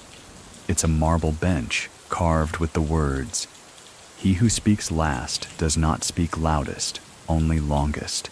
It becomes a quiet tourist attraction. No plaque, no explanation. Some say it's Gagiev's doing. Others think it's tribute from a former follower. No one knows. And in Vienna, he sleeps earlier now, eats less, walks only in circles on his balcony. watches the city that once caged him and now simply coexists with him. One last letter arrives, untraceable. Inside, just a photograph. A chessboard in a mountain monastery, all pieces intact. The White King in place. No message. He stares at it for a long time, then folds it neatly, places it in the same box where he keeps only 3 things. A black bishop from 2011, a child's drawing from Beslan, and a letter marked unsent. The box is never locked because he knows locks are for people afraid of being understood. He isn't. Not anymore.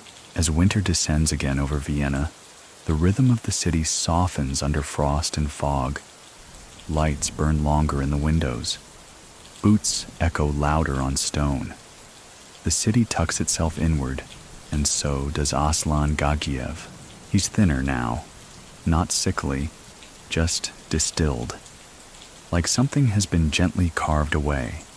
Fat, noise, burden. What remains is bone and thought. A structure held together not by muscle, but by purpose. He no longer writes daily, but when he does, it's always in the same notebook. Black leather, unlined, its pages folded back like wings. He never writes more than a few lines per sitting. Phrases, questions, sentences that end just before the truth arrives. One guard glances at a page while changing the linens. It reads, "Was it ever about control, or was it always about interruption?" The next day, that page is gone. Still, the silence remains orchestral. Gagiev has trained his surroundings to hum. A kettle sings at precise intervals. The clock ticks with an almost exaggerated patience. When he breathes, it feels like punctuation. And yet, the world does not stand still for him. In January 2023, Russian authorities renew their extradition request for the 6th time. The evidence is recompiled, streamlined, edited for clarity. Gone are the speculative charges. What's left are the hard numbers. 60 confirmed hits, dozens of suspects, a network of operatives with ties to assassination plots, extortion, racketeering. This time, Russia brings pressure with polish. They offer new assurances, no capital punishment, access to legal counsel, media oversight. They even name a specific prison, a newly renovated facility in North Ossetia, outfitted for high-value detainees. Austria blinks. Quiet discussions begin again in legal corridors. Gagiev is informed. He shows no reaction, simply nods, asks for a copy of the official filing, and returns to his reading. But those around him feel the shift. It's not dread, it's anticipation, as if the conductor has raised his hand again, and the orchestra is holding its breath. Across Vienna, strange markers appear. A street mural is painted in District 2, abstract at first glance, but when viewed from a certain angle, it forms a perfect likeness of Gagiev's profile, half in shadow, half dissolving into script. The artist is anonymous. A week later, a series of old poems are discovered pasted into alley walls, all unsigned, all referencing stillness, breath, exile, and names without faces. Someone's leaving breadcrumbs, or maybe planting seeds. Inside his apartment, Gagiev finally makes a call, just one, to a number-long dormant. The call lasts 37 seconds. The surveillance team records it, but the audio is garbled. What they can make out, not mine anymore. But they remember, "You always said goodbye like a man who never meant it." Then silence. The line disconnects. The number is traced to a church-run hospice in Marseille. No one picks up again. 2 days later, Gagiev receives a package. No return address. Inside, a stone from the Caucasus Mountains. Smooth, heavy, familiar. He places it on his desk. Nothing more is said. Meanwhile, Austria stalls again. Legal complications, public protests, human rights concerns. The extradition remains suspended. Russia fumes. Diplomats bristle. But no action is taken, because no one wants to be the one to push him out the door. In private, one Austrian official confesses, there's a kind of gravity around him. Not celebrity, just consequence. Everything near him feels heavier, and the man himself, he takes fewer walks now, speaks only when necessary, writes only when it hurts. But in February, he does something new. He hosts a visitor, a woman, mid-40s, unnamed, not a lawyer, not listed on any registry. She enters his apartment in the late afternoon, stays for 48 minutes, leaves with her coat buttoned high, her face unreadable. What passes between them is never known, but that night, Gagiev lights a candle and keeps it burning past midnight. The next morning, he walks barefoot to the window and stands there for a full hour. A neighbor snaps a photo. In the image, he looks like a man standing at the edge of a cliff no one else can see. By spring, the rituals return. Tea, books, paper, chess, but not for control. This time, it's farewell. He begins packing, not physically, intellectually, rereading, rewriting, editing pages like someone preparing their life for archival. He donates books, returns borrowed ones, sends final letters, each with only one sentence. Everything made sense the moment you forgot what you were owed. Some recipients weep, others don't understand, but all of them keep the letters. In late April, the violinist upstairs plays again, a new song, unfamiliar, delicate. He listens through the floor, eyes closed.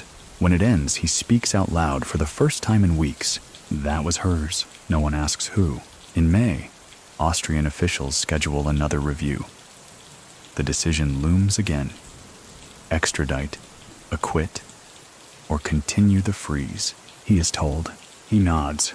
He folds a letter, seals it, writes no address, hands it to the guard and says, if no one claims it in 5 years, burn it unread. The guard agrees, because when a man like Gagiev makes a final request, you don't ask what it means.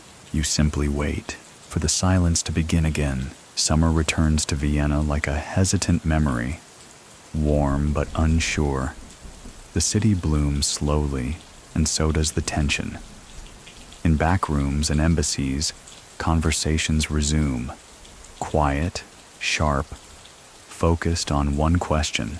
What should be done with Aslan Gagiev? Austria cannot keep him indefinitely. Russia still wants him, and the public, lulled into forgetfulness, has moved on. But the name lingers. It hangs in air-conditioned courtrooms and late-night security briefings, like the aftertaste of a burned-out match. Yet Gagiev seems weightless. In June 2023, a reporter manages to capture a photo of him leaving a small bookstore, paper bag in hand. The image goes viral, not for its content, but for the look on his face. He's smiling, not a smirk, not irony. Something softer, sadder. A kind of peace only found in men who have buried every version of themselves and finally decided which ghost to walk with. The bag contains only one book, a field guide to European birds. He never had an interest in birds before, or maybe he did. No one ever really knew. A week later, the small Orthodox chapel he occasionally visited receives a donation, anonymous, delivered in cash by courier. The amount? 47,000 euros. Why 47,000? No one knows. But the priest says Gagiev entered the chapel that morning, lit 3 candles, stood for 15 minutes, then left without a word. And since then, he hasn't returned. At night, he writes less, sleeps longer, but the small signs of preparation multiply. He begins separating papers into piles. To keep, to destroy, to forget. One morning, he throws away a journal, the same one he's written in for 6 years. No ceremony, no hesitation. He doesn't burn it. He leaves it in a public trash bin near the Schönbrunn Gardens. Within hours, it disappears. Not by city services, by someone else. Back in his apartment, the chessboard remains on the sill, still missing the white king. But the black bishop has been turned upside down. No one sees him do it. When asked if he'd like to replace the king, he replies, "That piece was never mine to begin with." It's a cryptic line, but then again, all of his lines are. In July, the final legal motion arrives. The Austrian court announces that, pending a final medical review, Gagiev may be released from conditional detention. Not extradited, not imprisoned. Released. He listens calmly as his lawyer explains. Then, for the first time in months, he asks a question. "Will the city remember me in winter?" The lawyer doesn't answer, because she doesn't know how, and perhaps neither does he. The following week, he begins to gift again. A set of annotated poems to the young violinist upstairs. A folded napkin with a child's drawing to the guard with a newborn daughter. A check to a bookstore he once visited, signed with a pseudonym he hasn't used since 2005. And one final item, a sealed envelope, unmarked, given to a courier with instructions. "Deliver only if I don't return." Return from where? No one asks, because no one wants to know. August passes like a held breath. The paperwork clears. The magistrate signs off. The press remains unaware. No announcement is made. No headlines run. But a single document is stamped in the early hours of the 18th. Aslan Gagiev, detention status released. He is informed at 6:00 a.m. By 7, he is gone. Not fled, gone. The apartment is clean. Curtains drawn. A kettle still warm. The chessboard wiped clear. No note, no message. Just one object left behind. A small music box. When opened, it plays a lullaby, a Caucasian folk tune, the same one heard on the night the violinist played for the sky. Authorities search for him. Airports, train stations, borders. Nothing. No sightings. No transactions. No movement on bank accounts. He doesn't leave Austria. He disappears inside it, like fog settling into the brick. And then, 6 weeks later, a postcard arrives at a courthouse mailbox. No return address, just a photo of a mountain, mist rising over sharp stone, a hawk flying above, and one sentence, handwritten in that unmistakable slanted script. "If you find me, it's because I wanted to be found, but not yet." No one admits to receiving it, but copies circulate quietly, and the silence returns, this time deeper, because this time there is no sentence to follow, just space, just memory, just the soft echo of a life disappearing without violence, without closure, without applause. The final act of a man who spent decades teaching others how to vanish, how to listen, how to obey without understanding, now obeying nothing, now answering only to the wind. And in Vienna, the city continues. A statue is cleaned. A tram glides past a silent building. And in the window of a bookstore near the Naschmarkt, a sign is taped to the glass. "Please speak softly. Some stories are still asleep." Autumn deepens across Vienna. The wind sharpens.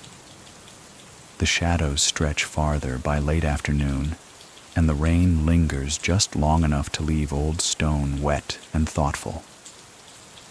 In the stillness of this season, the absence of Aslan Gagiev becomes its own kind of presence. He is gone, but not vanished.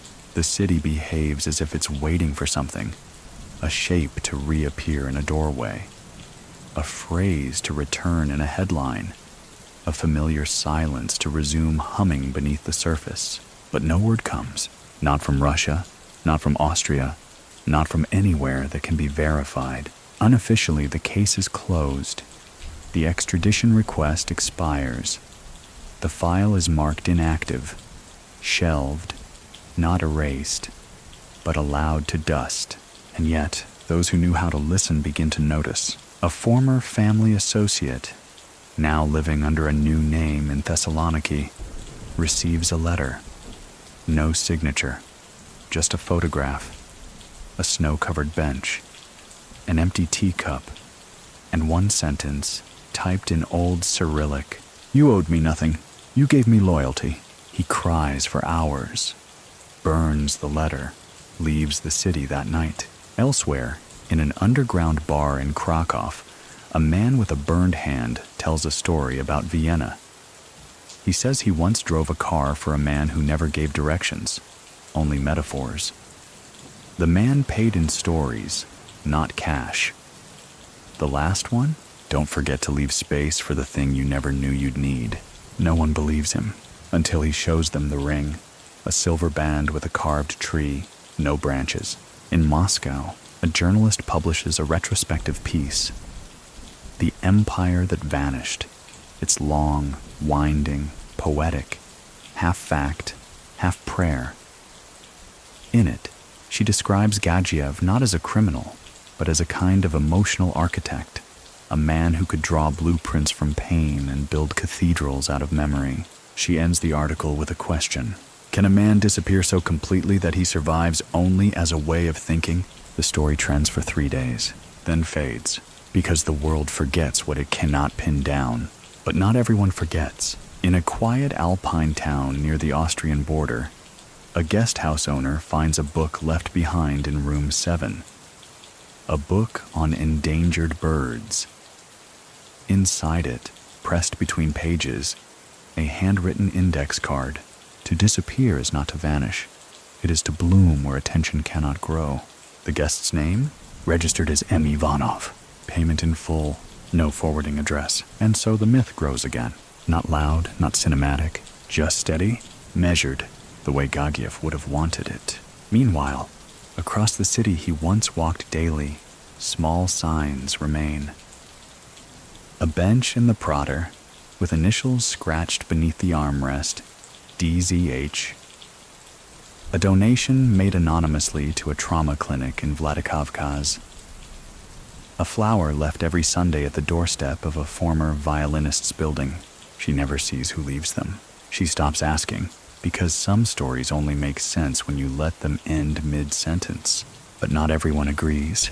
The young guard, the one who once received a book with highlighted passages, still reads it. Once a month. Always at night. He's memorized the final margin note. Sleep isn't the absence of danger. It's the trust that it won't knock tonight and in time. Even he begins to forget the lines between myth and man. Was Gagiev a criminal? A philosopher? A villain made elegant by time? Or something rarer? A man who didn't just escape justice, but rewrote the script before it arrived? Back in Vienna, a new tenant occupies his old apartment. They find nothing unusual, just empty drawers, clean walls, and behind the radiator, a single paper crane, folded in silence, left behind without accident, its wings marked by 2 words. For now, the tape is grainy, gray-tinged, and silent at first. Just a static shot from the far corner of a Vienna cafe. Time stamped in 2014, early autumn. The camera was placed there by chance, part of a wider surveillance net on a completely unrelated investigation. A drug case. Nothing to do with Gagiev. At least, not at first. And yet, there he is, Aslan Gagiev, seated in the back, his profile a silhouette against the window. He's alone for 13 minutes. No phone. No book. Just a glass of water, and the quiet presence of a man who knows how to wait without asking why. Then another figure joins him. Mid-30s, athletic build, dark coat, nervous fingers. He sits down with urgency, speaks quickly. The camera captures no audio, but the movements, the pacing, the hand signals. It's clear he's agitated. Gagiev, by contrast, barely moves, occasionally blinks, sips water once. At minute 22, the younger man slides a small device across the table. A phone, likely encrypted, wrapped in a napkin. Gagiev doesn't touch it. He just says one thing. His lips shape the words clearly. You already know the answer. That phrase becomes evidence. Later, analysis confirms the man across from him is one of the final defectors, an operative known by the alias Grom. Months after this meeting, Grom flees Vienna and turns himself in to Swiss authorities, providing what becomes the most significant data dump in the Gagiev case. Names, methods, routines, finances. But the tape is what matters, because that is the moment the silence cracked. That is the moment the hunter's stillness was seen on film, not as passive, but as absolute authority. For years, Gagiev operated in metaphor, parables, glances. And here, in a single sentence, the myth became concrete. A man could sit still, say almost nothing, and still control the storm rising outside. The investigators who review the tape don't understand what happened. Not exactly, but they feel it.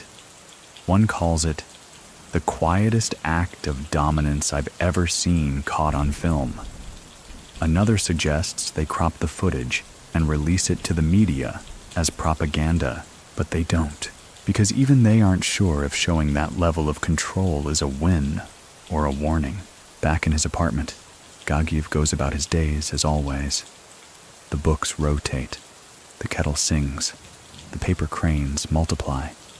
But inside, he knows the tempo has changed. The arrest of Grom cracks the shell. Others will follow. And trust, once fractured, doesn't grow back. Not in full. He starts moving again, subtly, shifts his routines, visits the chapel less, walks farther, but less frequently. When he shops for food, he pays an exact change. Not because he needs to, but because it creates no ripples. Meanwhile, law enforcement begins unraveling the operational structure. One by one, contacts are identified. A courier in Munich, a forger in Sarajevo, a facilitator in Riga who processed transfers through Estonian fintech startups before that term meant anything to the broader public. The trail leads everywhere and nowhere, because what they find is not a mafia, it's a language. Each operative used phrases crafted years before. The tree sleeps when the roof leaks. Tell the hawk the sky is clean. None of it means anything to outsiders. But to those who knew the cadence, the tone, the delivery, these phrases meant life or death. Gagiev, always 10 moves ahead, knew this day would come. He begins writing again. Not in journals, but in single sheets. He calls them dissolves. Each one contains a memory, a question, or a command. Each is destroyed within hours of being written, burned, flushed, scattered. But he keeps a copy of one, a single page folded into his coat. On it, when the mountain speaks, the valley must already be listening. He never explains it, but it becomes his mantra. Meanwhile, Grom's revelations bring the weight of new accusations. Gagiev is now formally linked to 4 new murders, each executed between 2010 and 2013 in different parts of Russia's volatile south. None bear his fingerprint. None tie him directly.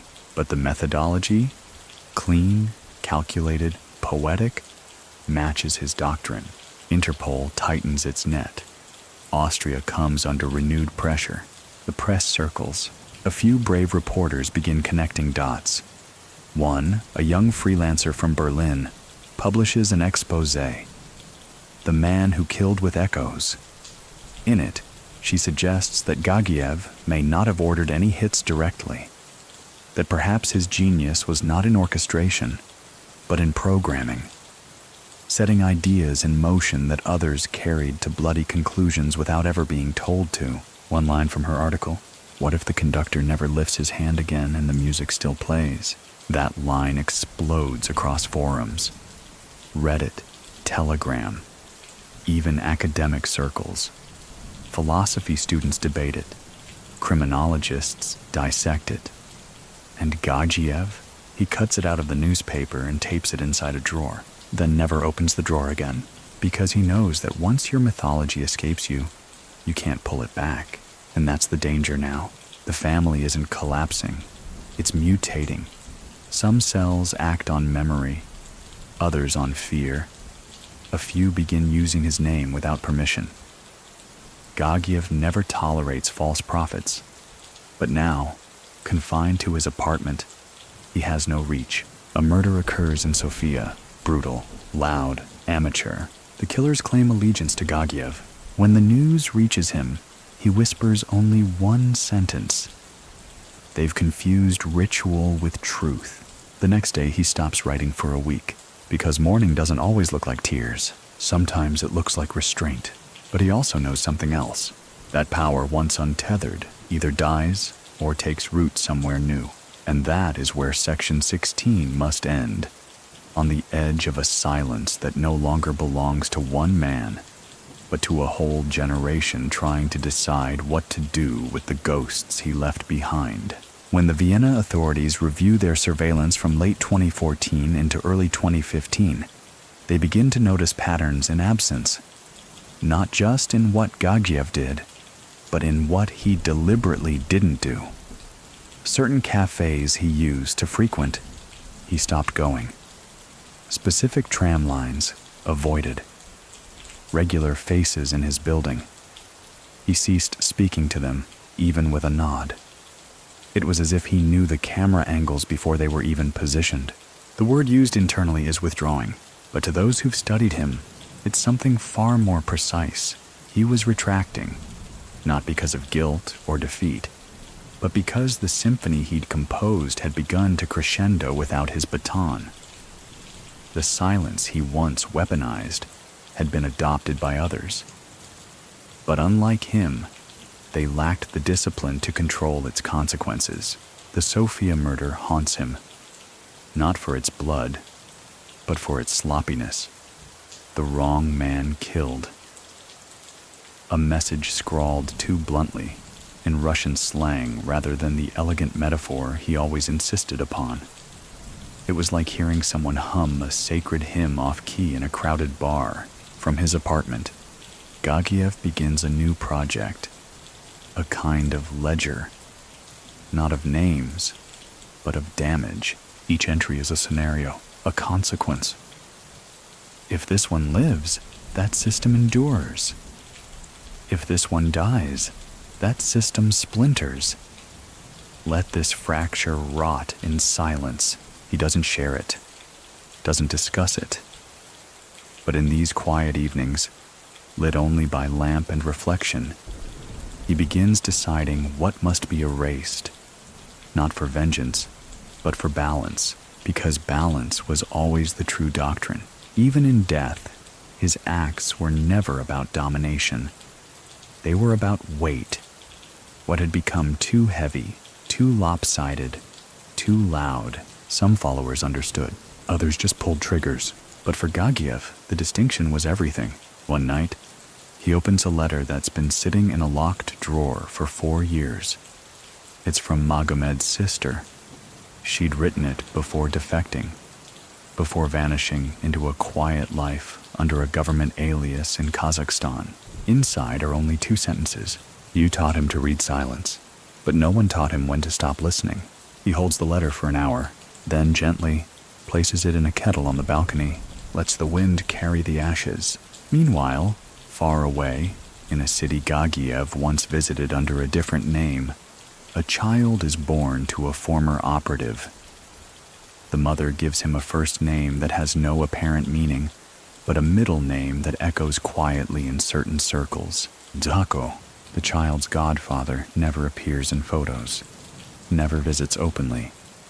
But once, a man in a gray coat is seen leaving a carved wooden box on the doorstep. Inside, a chess set, every piece intact, except the king, which is made of polished obsidian. Back in Vienna, Gagiev is called in for another evaluation. Not legal, medical. His weight has dropped, his speech slower, though not from confusion, more like refinement, as if every word cost something. The psychiatrist, sharp and methodical, asks him a series of standard questions. What do you regret? He replies, waiting too long to speak with the ones who are already listening. Do you fear death? He says, only if it arrives with poor timing. Do you believe in redemption? He smiles. I believe in recalibration. The report is filed. unremarkable. But one line is highlighted in red by an internal reviewer. Subject demonstrates uncanny emotional precision, capable of empathy without identification, which is essentially how one becomes a myth, because Gagiev's power never came from cruelty. It came from diagnosis. He didn't punish, he corrected. And now, the ledger on his desk, coded, clean, almost beautiful, is a map of what still needs to be corrected before he disappears for good. But there's a complication. A man named Yuri Popov, a former Russian prosecutor turned media personality, begins leaking documents, half true, half designed. His agenda, fame, his target, Gagiev. Popov claims Gagiev worked as a silent contractor for multiple intelligence services, FSB, GRU, even EU-backed private networks, that he was never a criminal, but a tool gone off script. The public eats it up. And just like that, Gagiev becomes a proxy in a wider war. Conspiracy theories bloom. One video podcast claims he was spotted in 2008 at a summit in Brussels, disguised as a Turkish delegate. Another insists he was trained by Israeli operatives in the 90s. A third suggests he never existed, that Aslan Gagiev was a name used by multiple men over time, a persona meant to create cohesion in a fractured Russian underworld. He reads them all, and for the first time he laughs, not loudly, not mockingly, just amused. Because fiction, when it spins too far from truth, becomes less dangerous. The truth? That he was born into Tbilisi, that he memorized people before he spoke to them, that he built a family not from blood, but from wounds, that he never needed to fire a gun to cause an earthquake. And now, as the final pages of his ledger fill, he makes a single phone call. It lasts 2 minutes. The recipient doesn't speak. They just listen. And when the line disconnects, they burn a small envelope marked with a black tree. No one knows what was inside. But the next morning, the central server in a state prosecutor's office in North Ossetia suffers a data wipe. The footage from the 2014 Vienna Cafe tape disappears from the legal archives. The journalist who published The Man Who Killed with Echoes retracts 3 paragraphs, and a stone bench in Vladikavkaz, once spray-painted with his name, is quietly cleaned, not by the state, by someone who arrives at dawn and leaves no trace, because something has shifted again, something has been rebalanced, and Gagiev, he sleeps, for the first time in weeks, through the night. No pacing, no writing, no candle burning low, just sleep. Because even the conductor, when the music knows how to carry itself, must finally rest his hands. When he wakes, the city is different. It hasn't changed, not in any observable way. Trams still rattle, bread still bakes, school children still lean into the cold wind, as if resistance makes them braver. But Aslan Gagiev senses it, like a shift in barometric pressure, like a long-delayed reply arriving silently in the middle of the night. He rises slowly, with care. No rush. His body is not failing. Not yet. But it moves now like an old instrument being tuned. He stands at the window. The fog is low and smooth. His breath fogs the glass. And he writes nothing that day, because everything he needs to say is already in motion, far from Vienna, in a town at the edge of the Caucasus, in a rented mansion built of stone and restraint. A new face sits at a table once reserved for family. The young man wears no insignia, no code ring, no aura of menace. But he listens the way Aslan once did, and those who speak to him do so carefully, because he listens without blinking. And he remembers. He is not Aslan's heir. That concept never applied. He is the reflection, the answer to the question posed long ago. Can silence be inherited? Back in Vienna, Gagiev begins to erase. He deletes a file, shreds a photograph, folds a document into a bird, places it on the sill, and watches it tremble in the breeze like it might take flight. The past no longer needs him to survive. It has its own legs now, and yet not everything fades so cleanly. On a walk through the 6th district, Gagiev passes a man he hasn't seen in 12 years. A former family handler turned florist. Their eyes meet. No words. Just a glance that lasts less than 2 seconds. The next morning, a single rose appears at his door, wrapped in newspaper. No note, but he understands the message. It isn't nostalgia, it's continuity. These men, these shadows, they don't need orders anymore. They carry the doctrine in muscle memory, not because they must, but because it's the only rhythm they trust. And that may be the greatest danger of all, because a silence that teaches itself cannot be stopped. Later that week, Gagiev receives a visit from an unexpected voice, a government official, not Russian, not Austrian, not publicly visible, asks to speak. They meet in a gallery, neutral ground. The paintings are abstract and expensive, the kind hung by those who want to appear cultured without risk. The conversation is brief. You've become inconvenient. I've always been inconvenient. We'd prefer if your next move didn't include us. I've never moved with anyone in mind. Then move quietly. Gagiev nods. The official leaves. No names exchanged. And in that exchange, he knows the inevitable has arrived. Not arrest, not exile, but the permission to go. The kind of permission you don't ask for, but is granted anyway, by powers who have finally realized that letting a man like Gagiev fade is safer than trying to direct his ending. That night, he drafts a single letter, written by hand, folded once. The next morning, he boards a train, not a private jet, not a smuggler's car, just a train, second class, window seat, Vienna to Zurich. No one notices him, no one stops him, because, after all this time, his departure no longer requires an audience. The letter he leaves behind is delivered quietly to a journalist. The same woman who once speculated he was never real. She opens it expecting philosophy. What she finds is a list. Names, all living, all untouched, all marked with a symbol she does not recognize. And one final line. Tell them I asked nothing, that was the point. She publishes none of it. Instead, she disappears from public life, moves to the countryside, opens a small library for children. No one connects the dots, except those who were meant to. In Zurich, Gagiev spends 3 days in a modest hotel.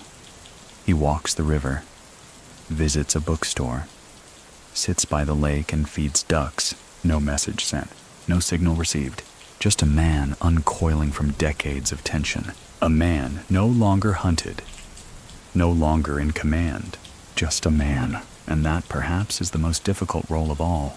On the 4th day, he takes a car to the Alps, a village so small it doesn't appear on tourist maps. He stays with a family that thinks he's a retired professor. He helps in the garden, reads aloud to the children, fixes a broken chair, speaks little, sleeps deeply. At night, he writes once more. Not instructions, not confessions, but a final notebook. Its contents? Unclear. No one sees them. He mails it to a P.O. box in Tbilisi and tells the postal clerk, if it's unclaimed in 6 months, destroy it unopened. He pays in cash, tips generously. The clerk forgets his face within the hour. The family he stays with notices he smiles more now. Still quiet, still slightly haunted, but lighter. One evening, the youngest daughter asks him why he speaks so little. He replies, because the people I loved always listened better than I did. She doesn't understand, but she hugs him anyway. The next morning he's gone. Not vanished, just gone. Room clean, bed made, letter left on the table. No words, just a chess piece. The Black Bishop, polished smooth, left standing alone. Because in the end, that's what he always was. Not the king, not the executioner, not even the hand behind the move, but the piece that never stopped watching the board until the final move was no longer his to make. The memory of Aslan Gagiev travels faster than the man ever did. In Grozny, a cab driver tells a journalist that Gagiev once saved his cousin from conscription by bribing a colonel, though the truth is blurred with vodka and time. In Sofia, a retired police inspector claims he once saw the king of killers sipping coffee alone. tipping a waitress double when she dropped her tray. In Yerevan, a boy delivers groceries to an apartment he's sure belonged to someone heavy. The woman who answered had eyes that didn't flinch, even when the boy broke a jar. She had the look, he says now, like she knew who would die next. Aslan's legend detaches from his reality, becomes folklore. In Istanbul, a filmmaker tries to make a documentary on Gagiev's Brotherhood. He interviews former police, journalists, even two men who claim to have worked for the family. The footage never airs, not because it's silenced, but because it's too uncertain. No one agrees on the facts. No one even agrees on who was in charge. That, ironically, is the mark of a system that worked. No one man in command, no single head to sever. Just the rhythm of the thing, moving forward, like a second heartbeat beneath society's shirt. Somewhere, in an apartment without photographs, a young man reviews names. He doesn't speak them aloud. He doesn't write them down. He simply remembers. Trains his memory like others train muscle. The light in the room is soft. The silence around him is total. He is not replacing Aslan. He is fulfilling the last natural phase of an organism. Continuation without centrality. What grows now is more dangerous, more durable, because no one knows where it lives, not even those who feed it. Meanwhile, in Moscow, a mid-level official opens a file stamped Zakrato, closed. Inside are a few black and white photos, all dated, all grainy. One shows Aslan seated in a restaurant. Another captures a hallway blurred with motion. The final image is of a door. Just a door. No key, no context, no explanation. The official laughs, shakes his head, closes the file, and pushes it back into the drawer where it came from. Because the truth is boring, and men like Gagiev aren't hunted anymore. They're forgotten, or allowed to be. Because someone, somewhere, figured out the quietest way to end a problem isn't to solve it. It's to make it irrelevant. Still, there are some who remember. A widow in Nalchik keeps a sealed envelope under her floorboards. Her husband died in 2009 under unclear circumstances. The envelope was handed to her by a courier with no return address. She's never opened it. Doesn't plan to. But once a year, on the date of her husband's disappearance, she moves the floorboard, touches the envelope, and whispers, "Thank you." In Berlin, a former hacker who once cracked open a government database for the Brotherhood now works in security for a supermarket chain. He wears slacks and complains about spreadsheets, but every few months he receives a postcard. No return address, just a quote. This one reads, "The cleanest hands are the ones that never touch the knife." He pins it to the wall, says nothing.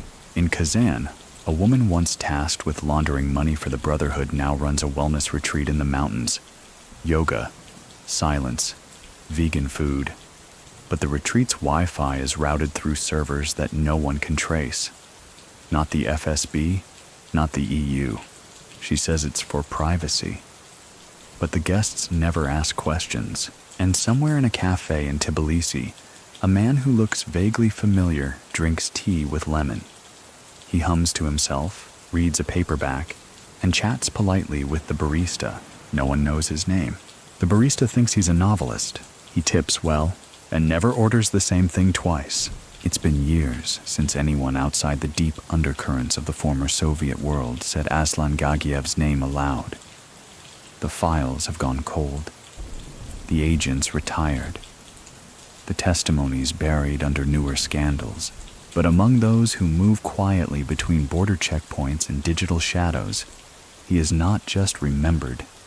He is revered, not as a killer, not even as a strategist, but as the man who showed that a structure could think for itself, that you could build something so interwoven, so belief-driven, that it could outlive its architect. A brotherhood, yes, but more importantly, a method. one that didn't rely on fear or fame, just faith.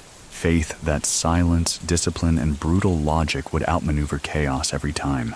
Of course, many people still think that Aslan Gagiev orchestrated his own disappearance to avoid arrest, that he left enough misinformation to confuse even those closest to him. Some argue he died in the Alps, alone and forgotten. Others claim he lives in plain sight in a monastery. A few even believe he now advises powerful people under another name, far removed from blood and legacy. So what do you think? Because in stories like this, the end is not written. It's whispered, and sometimes it never arrives at all. Because maybe, just maybe, the silence is the ending, and the rest is echo. The first snow of 2024 settles across Vienna in soft layers, muffling everything beneath it. For most, it's another winter, another season of scarves and long nights. But for those who still remember the name Aslan Gagiev, the snow carries weight, because silence and snow are kin. Both bury, both cleanse, both leave the question of what lies beneath unanswered. By this point, the Austrian file on Gagiev is more museum exhibit than legal case. Stamped, archived, referenced only by interns studying prolonged detention scenarios. Russia still lists him as wanted technically, but the urgency has evaporated. Too many wars, too many distractions. His name lingers in databases like an old injury, logged but no longer felt.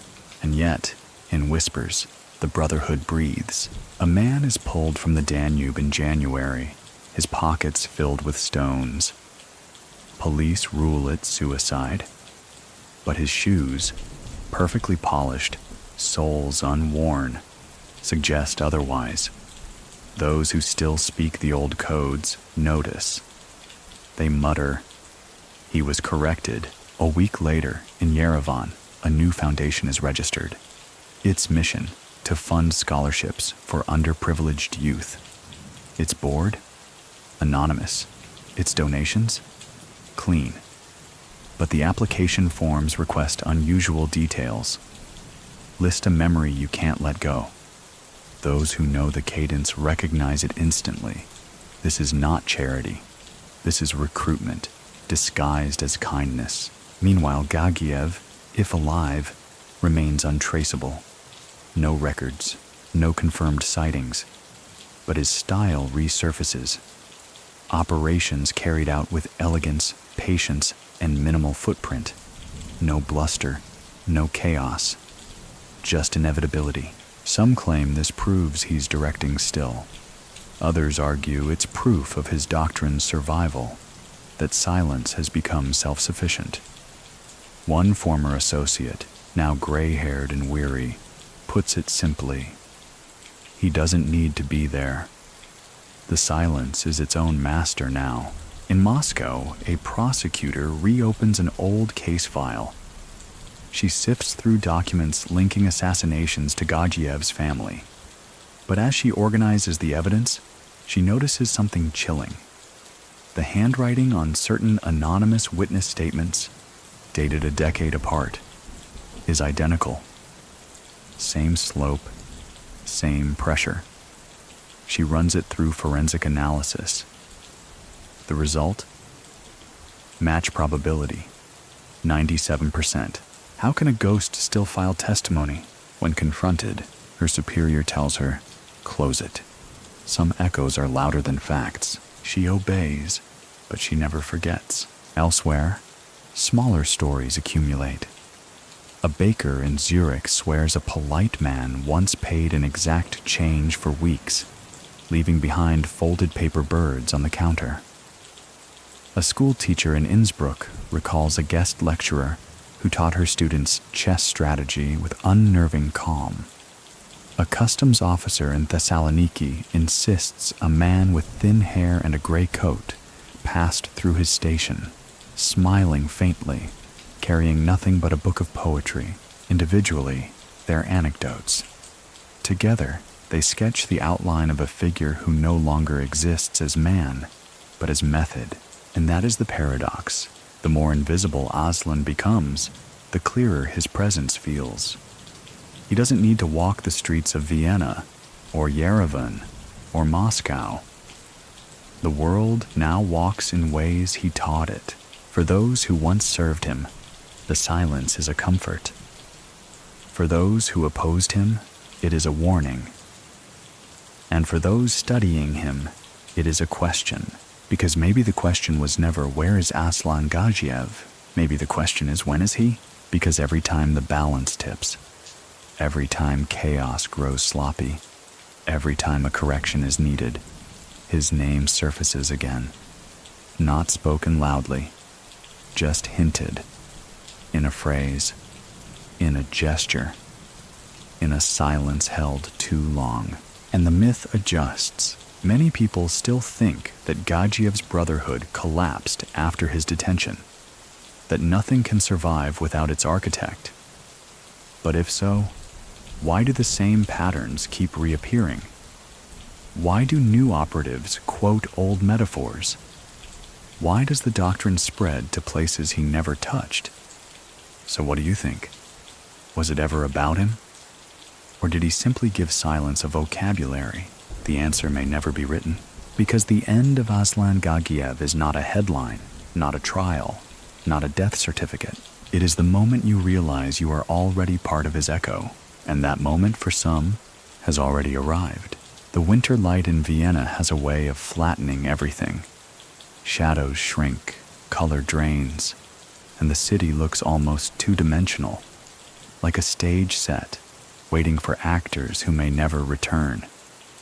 For the watchers still assigned, in dwindling numbers, to keep half an eye on the ghost of Aslan Gagiev, this flatness feels fitting. Their reports grow thinner, shorter. No contact, no activity, no confirmation. But absence is not the same as ending. Far away, in a border town near the Black Sea, a story spreads among dock workers. They whisper about a man who comes at dusk, checking manifests, never raising his voice. He wears gloves, even in the heat. He tips better than anyone else. No one knows his name. But one worker swears he heard another call him Jocko. The whisper spreads, as whispers do. By morning, it's dismissed as a drunk's fancy. By evening, it's repeated as if it were scripture. Meanwhile, in Tbilisi, a priest receives a package. Inside, 3 folded birds, each made from different currencies: euros, rubles, lari. No note, just the birds. He places them on the altar. Weeks later, an anonymous donation covers the restoration of his church roof. Coincidence, perhaps, or maybe the family still pays its debts. Back in Austria, the prosecutors quietly close what remains of the Gagiev file. No press release, no ceremony, just an administrative decision that further pursuit is not in the national interest. The folder is boxed, labeled, shelved. One clerk, tired and curious, flips through before sealing it. He pauses at a page of notes recovered from Gagiev's Vienna apartment. Never aim to be invisible. Aim to be mistaken for background. The clerk copies the line on his own notepad. Years later, when he works security for a private firm, he quotes it often, without remembering where he first saw it. That, too, is how a philosophy survives. In Moscow, the name reappears briefly in a courtroom. A defense lawyer, cross-examining a witness, sneers. "What are you, one of Gagiev's men?" The judge bangs his gavel. The witness sweats. The gallery murmurs. The line makes the papers the next day, not for its accuracy, but because the name still sells. But in the shadows, among those who once obeyed his parables, the name is no longer used so crudely. They don't say Gagiev or Aslan. They say the listener. A title, not a person. A role, not a face. It's less dangerous that way, more adaptable. The listener's doctrine spreads quietly. Encrypted forums quote his phrases. Businessmen in Yerevan settle disputes using his methods, listening first, correcting later. A crew in Berlin chooses targets based not on profit, but on imbalance. We corrected him, they say. When asked why a rival simply disappeared, the myth evolves. One scholar, writing in an academic journal, calls it applied silence. He compares Gagiev to Machiavelli, to Foucault, to modern theorists of control. His peers laugh, but his students devour the paper, copy the phrases, use them as memes. Ideas have a way of slipping their cages. Somewhere in Zurich, a man fitting Gagiev's description sits at a lakefront bench. He reads the paper, sees his own philosophy dissected like a corpse on a table. He smiles faintly, closes the paper, and feeds crumbs to the ducks. If it is him, no one confirms. If it isn't, no one disproves. The uncertainty is the point, because what matters is not the man anymore. It's the silence that keeps correcting itself, across borders, across generations. And so the story stretches, not of a fugitive, not of a king, but of a method that outlived the one who gave it breath. And in the end, maybe that was always the goal. Not immortality, not glory, just permanence of rhythm.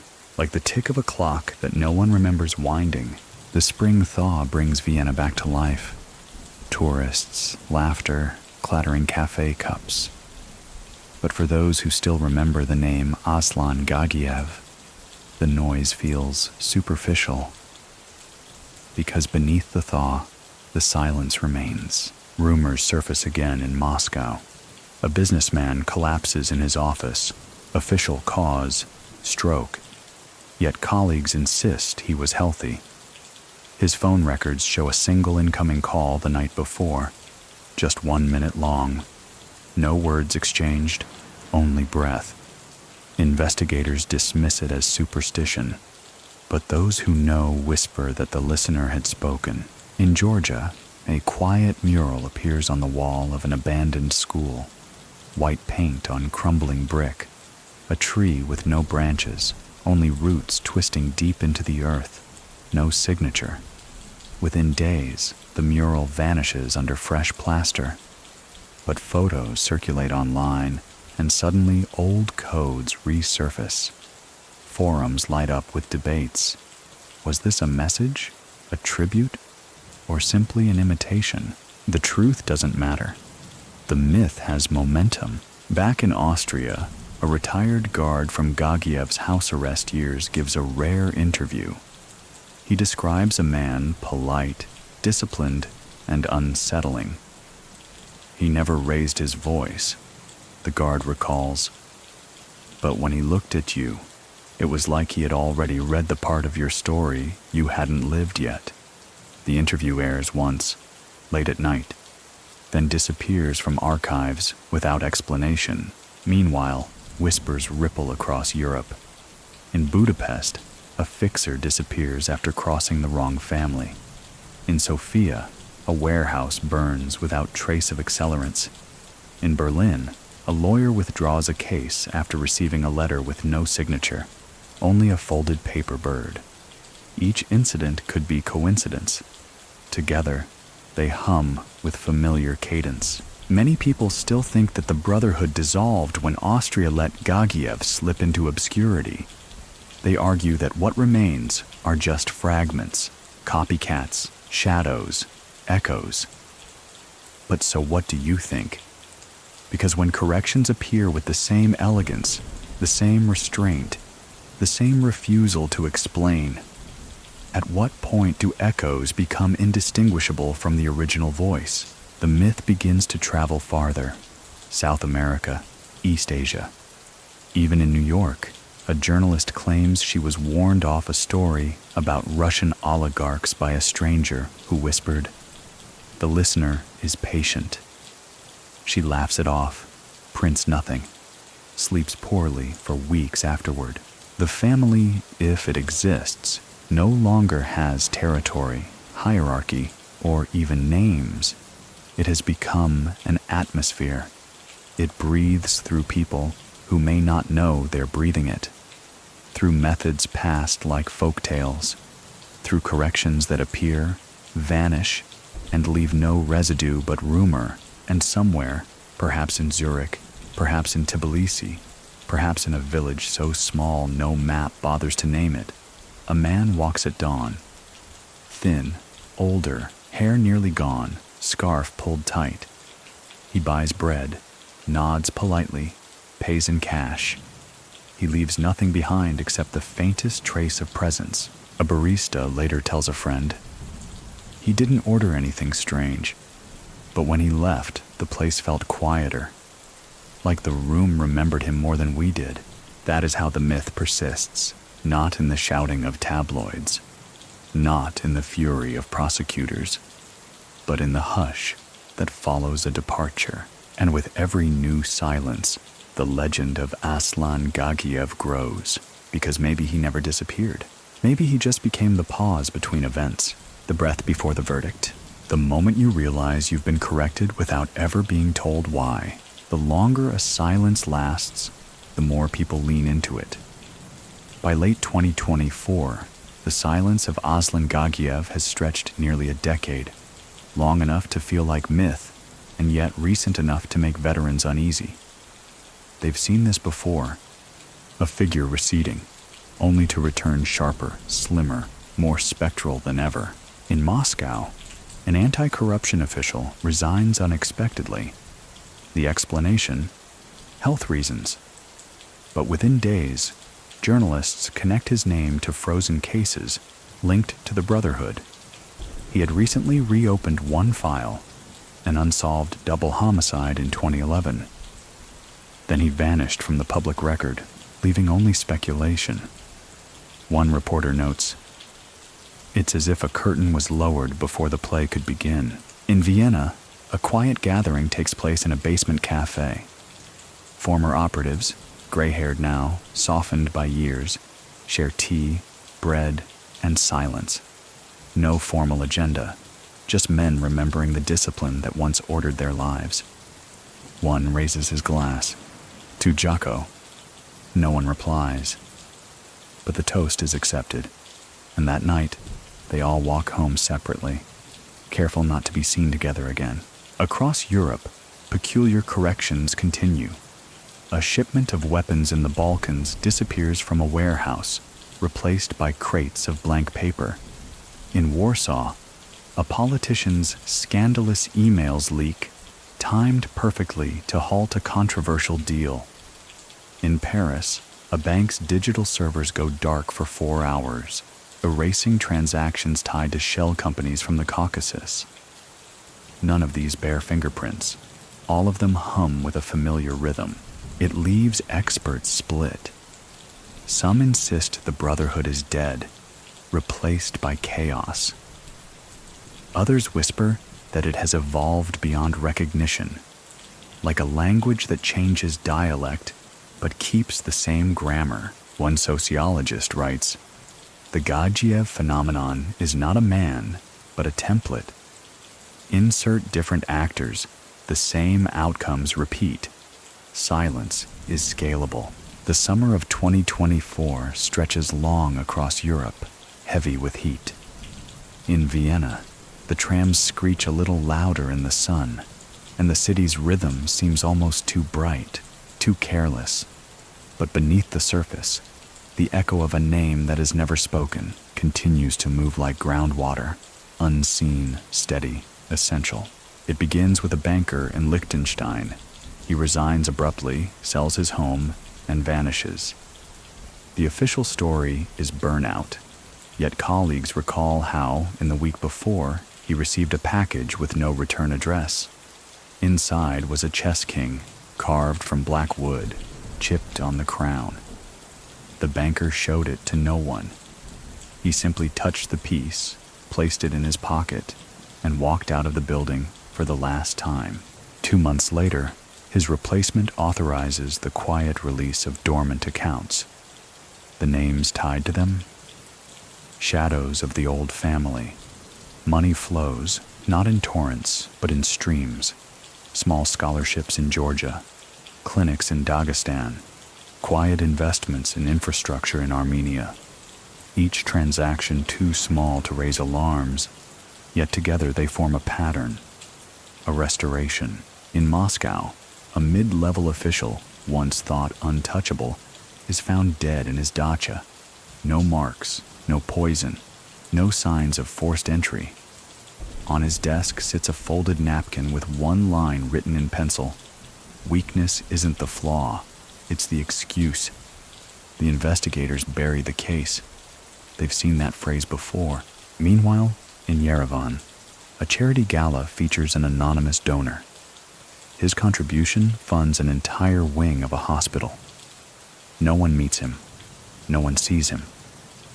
But the paperwork is signed with 3 initials. DZH. The myth tightens again. Journalists chase it, of course. A French magazine publishes a long expose. The listener lives. It links disparate events, the banker, the dacha, the hospital, into a single thread. The piece gains traction online, only to be quietly discredited days later. Speculation, the critics say. No evidence. The story is pulled. The journalist quits her job, disappears to South America, and in Vienna, the city sleeps soundly. Too soundly. Because silence, when left alone, grows louder. A librarian reports that a thin man, polite, with a scarf despite the heat, returned a book overdue by 6 years. She remembers only one thing: the way he paused at the desk, tapping the spine of the book as if it were a clock. When she asked if he wanted to borrow anything else, he replied, "No, this story is finished." But was it? Many people still think that Aslan Gagiev is long gone, that what moves now is just residue, coincidences dressed as legacy. But so what do you think? Because every time the balance tips, every time an echo of his doctrine surfaces, someone corrects it with surgical precision. The kind of precision that doesn't fade with time. A whisper moves. Perhaps the man himself has become irrelevant. Perhaps what lives now is the silence he left behind. Self-sustaining, self-correcting. A ghost that needs no ghost. And yet, in the hills of Georgia, in a monastery built of stone, the monks speak of a stranger who once stayed for a season. He woke early, tended the garden, prayed silently. He never gave his name. When he left behind a single object in the chapel, a music box. When wound, it played a Caucasian lullaby, the same lullaby, the monks say, that once was heard in Vienna when the listener still walked under watch. Coincidence? Perhaps. But the monks keep the music box on a shelf. They wind it only at dusk, when the valley is quiet, and they tell no one who gave it to them, because some silences are not meant to be explained. They are meant to be carried. Autumn falls again across Europe, and the air carries that sharpness that makes every breath feel older than it should. In Vienna, most people no longer remember the thin man who once lived under constant watch. But those who deal in memory, the quiet few who keep files, stories, or scars, still feel the gravity of his silence. In Moscow, a prosecutor wakes one morning to find her office door unlocked. Nothing stolen, nothing moved. Just a single sheet of paper on her desk. You close the file, but the file hasn't closed you. She resigns within the week, citing health reasons. No investigation follows. The incident never reaches the press. But the circles who notice do notice. And they murmur. The listener corrects still. In Tbilisi, an old friend of Gagiev's family dies quietly in his sleep. At the funeral, a stranger pays respects. Tall, scarf drawn high, offering no name. He leaves behind a small wreath of rosemary, tied with a strip of linen. The priest insists he'd never seen him before. The family does not ask questions. Meanwhile, in Berlin, a mid-level financier backs out of a risky deal. He tells colleagues that he had a dream, a voice reminding him of debts unpaid. They laugh at him until he shows them the envelope slipped under his door that same morning. No handwriting, no stamp, just a folded chess pawn. The myth stretches further now, beyond people, beyond places. It has become seasonal, cyclical. Each year, as autumn settles, a few corrections appear. Not always violent, sometimes gentle, sometimes simply reminders, but each one echoes the rhythm of the old family. Silence first, correction second, explanation never. Many people still think that these are coincidences, shadows mistaken for structure. But if so, why do they always follow the same cadence? So what do you think? Because either someone is deliberately imitating him, or the doctrine has taken root so deeply it no longer needs an author. One scholar, analyzing organized crime as philosophy, writes, Gagiev represents the evolution from man to method. His brotherhood no longer requires presence. It only requires recognition. His paper is dismissed by peers, but quoted endlessly online. Teenagers with no memory of Russia's violent 2000s post the quotes like scripture, attaching the phrase, "the listener corrects." And somewhere, in a cafe in Zurich, a man with thinning hair orders black tea. He tips exactly enough, not a coin more, not a coin less. The waitress notices nothing strange, but when she clears the table, she finds a paper bird, folded cleanly, balanced on the rim of the cup. By winter, a monastery in Georgia receives another package. Inside, a small notebook filled with parables written in neat Georgian script. Stories of rivers, mountains, silence, and correction. No signature. The monks archive it alongside the music box. They tell no visitors, but when they read the parables aloud, they find themselves speaking softer, slower, as if the words require hushed air to survive. The myth has become a faith, and faith does not end. The year turns again.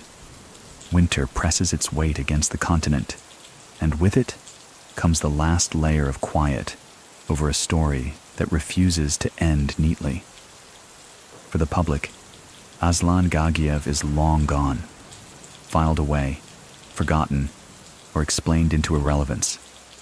But for those who live at the edges of silence, his name still works like a signal, not a command, not an order, just a presence. In Moscow, a journalist sifting through old archives finds a sealed envelope misfiled under a different case. Inside, a single line typed in faded ink. To watch too closely is to miss the shadow. She hesitates to publish it.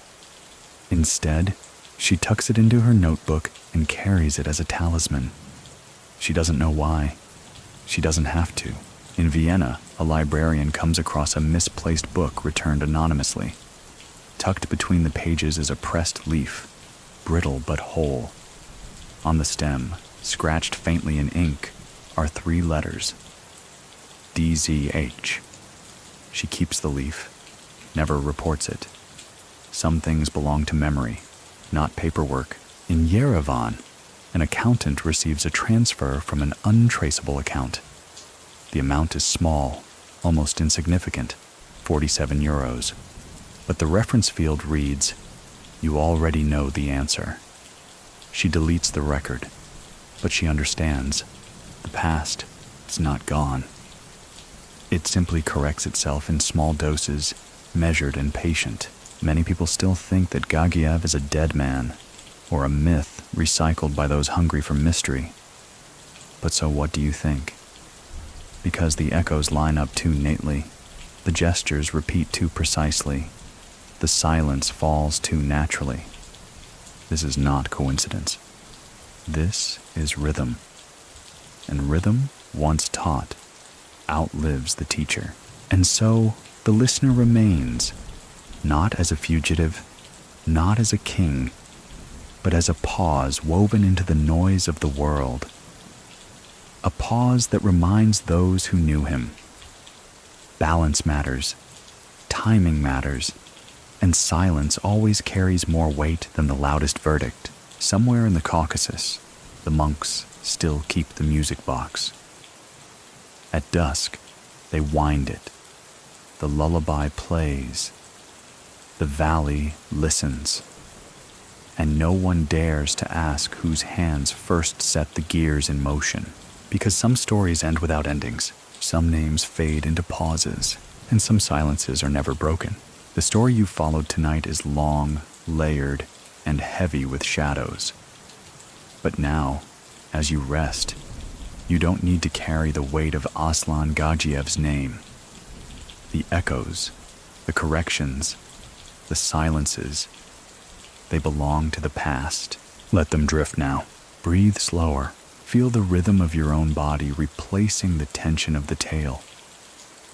Imagine the snow falling outside a quiet window, soft and endless, muffling the city until even the trams and the voices fade away. Only the hush remains, carrying you gently towards stillness. There's no need to hold on to the details, not the names, not the movements, not the myths. They can fold away like paper birds, resting on a sill, waiting for a breeze that never comes. Tonight, your only task is to breathe, to allow the weight of history to dissolve into air. If you find yourself replaying moments, Vienna cafes, folded notes, whispers in Moscow, let them pass like background music. They are not here to trouble you. They are only fragments, echoes of an echo. What matters is the calm that follows, the silence that waits patiently for you to join it. So close your eyes. Let your shoulders fall heavier into the mattress. Allow your breath to grow long, unhurried. You are safe here. You are balanced. And if the silence speaks to you at all tonight, let it say only this: rest is allowed. Peace is allowed. Sleep well, listener. The story has ended. The silence is yours now.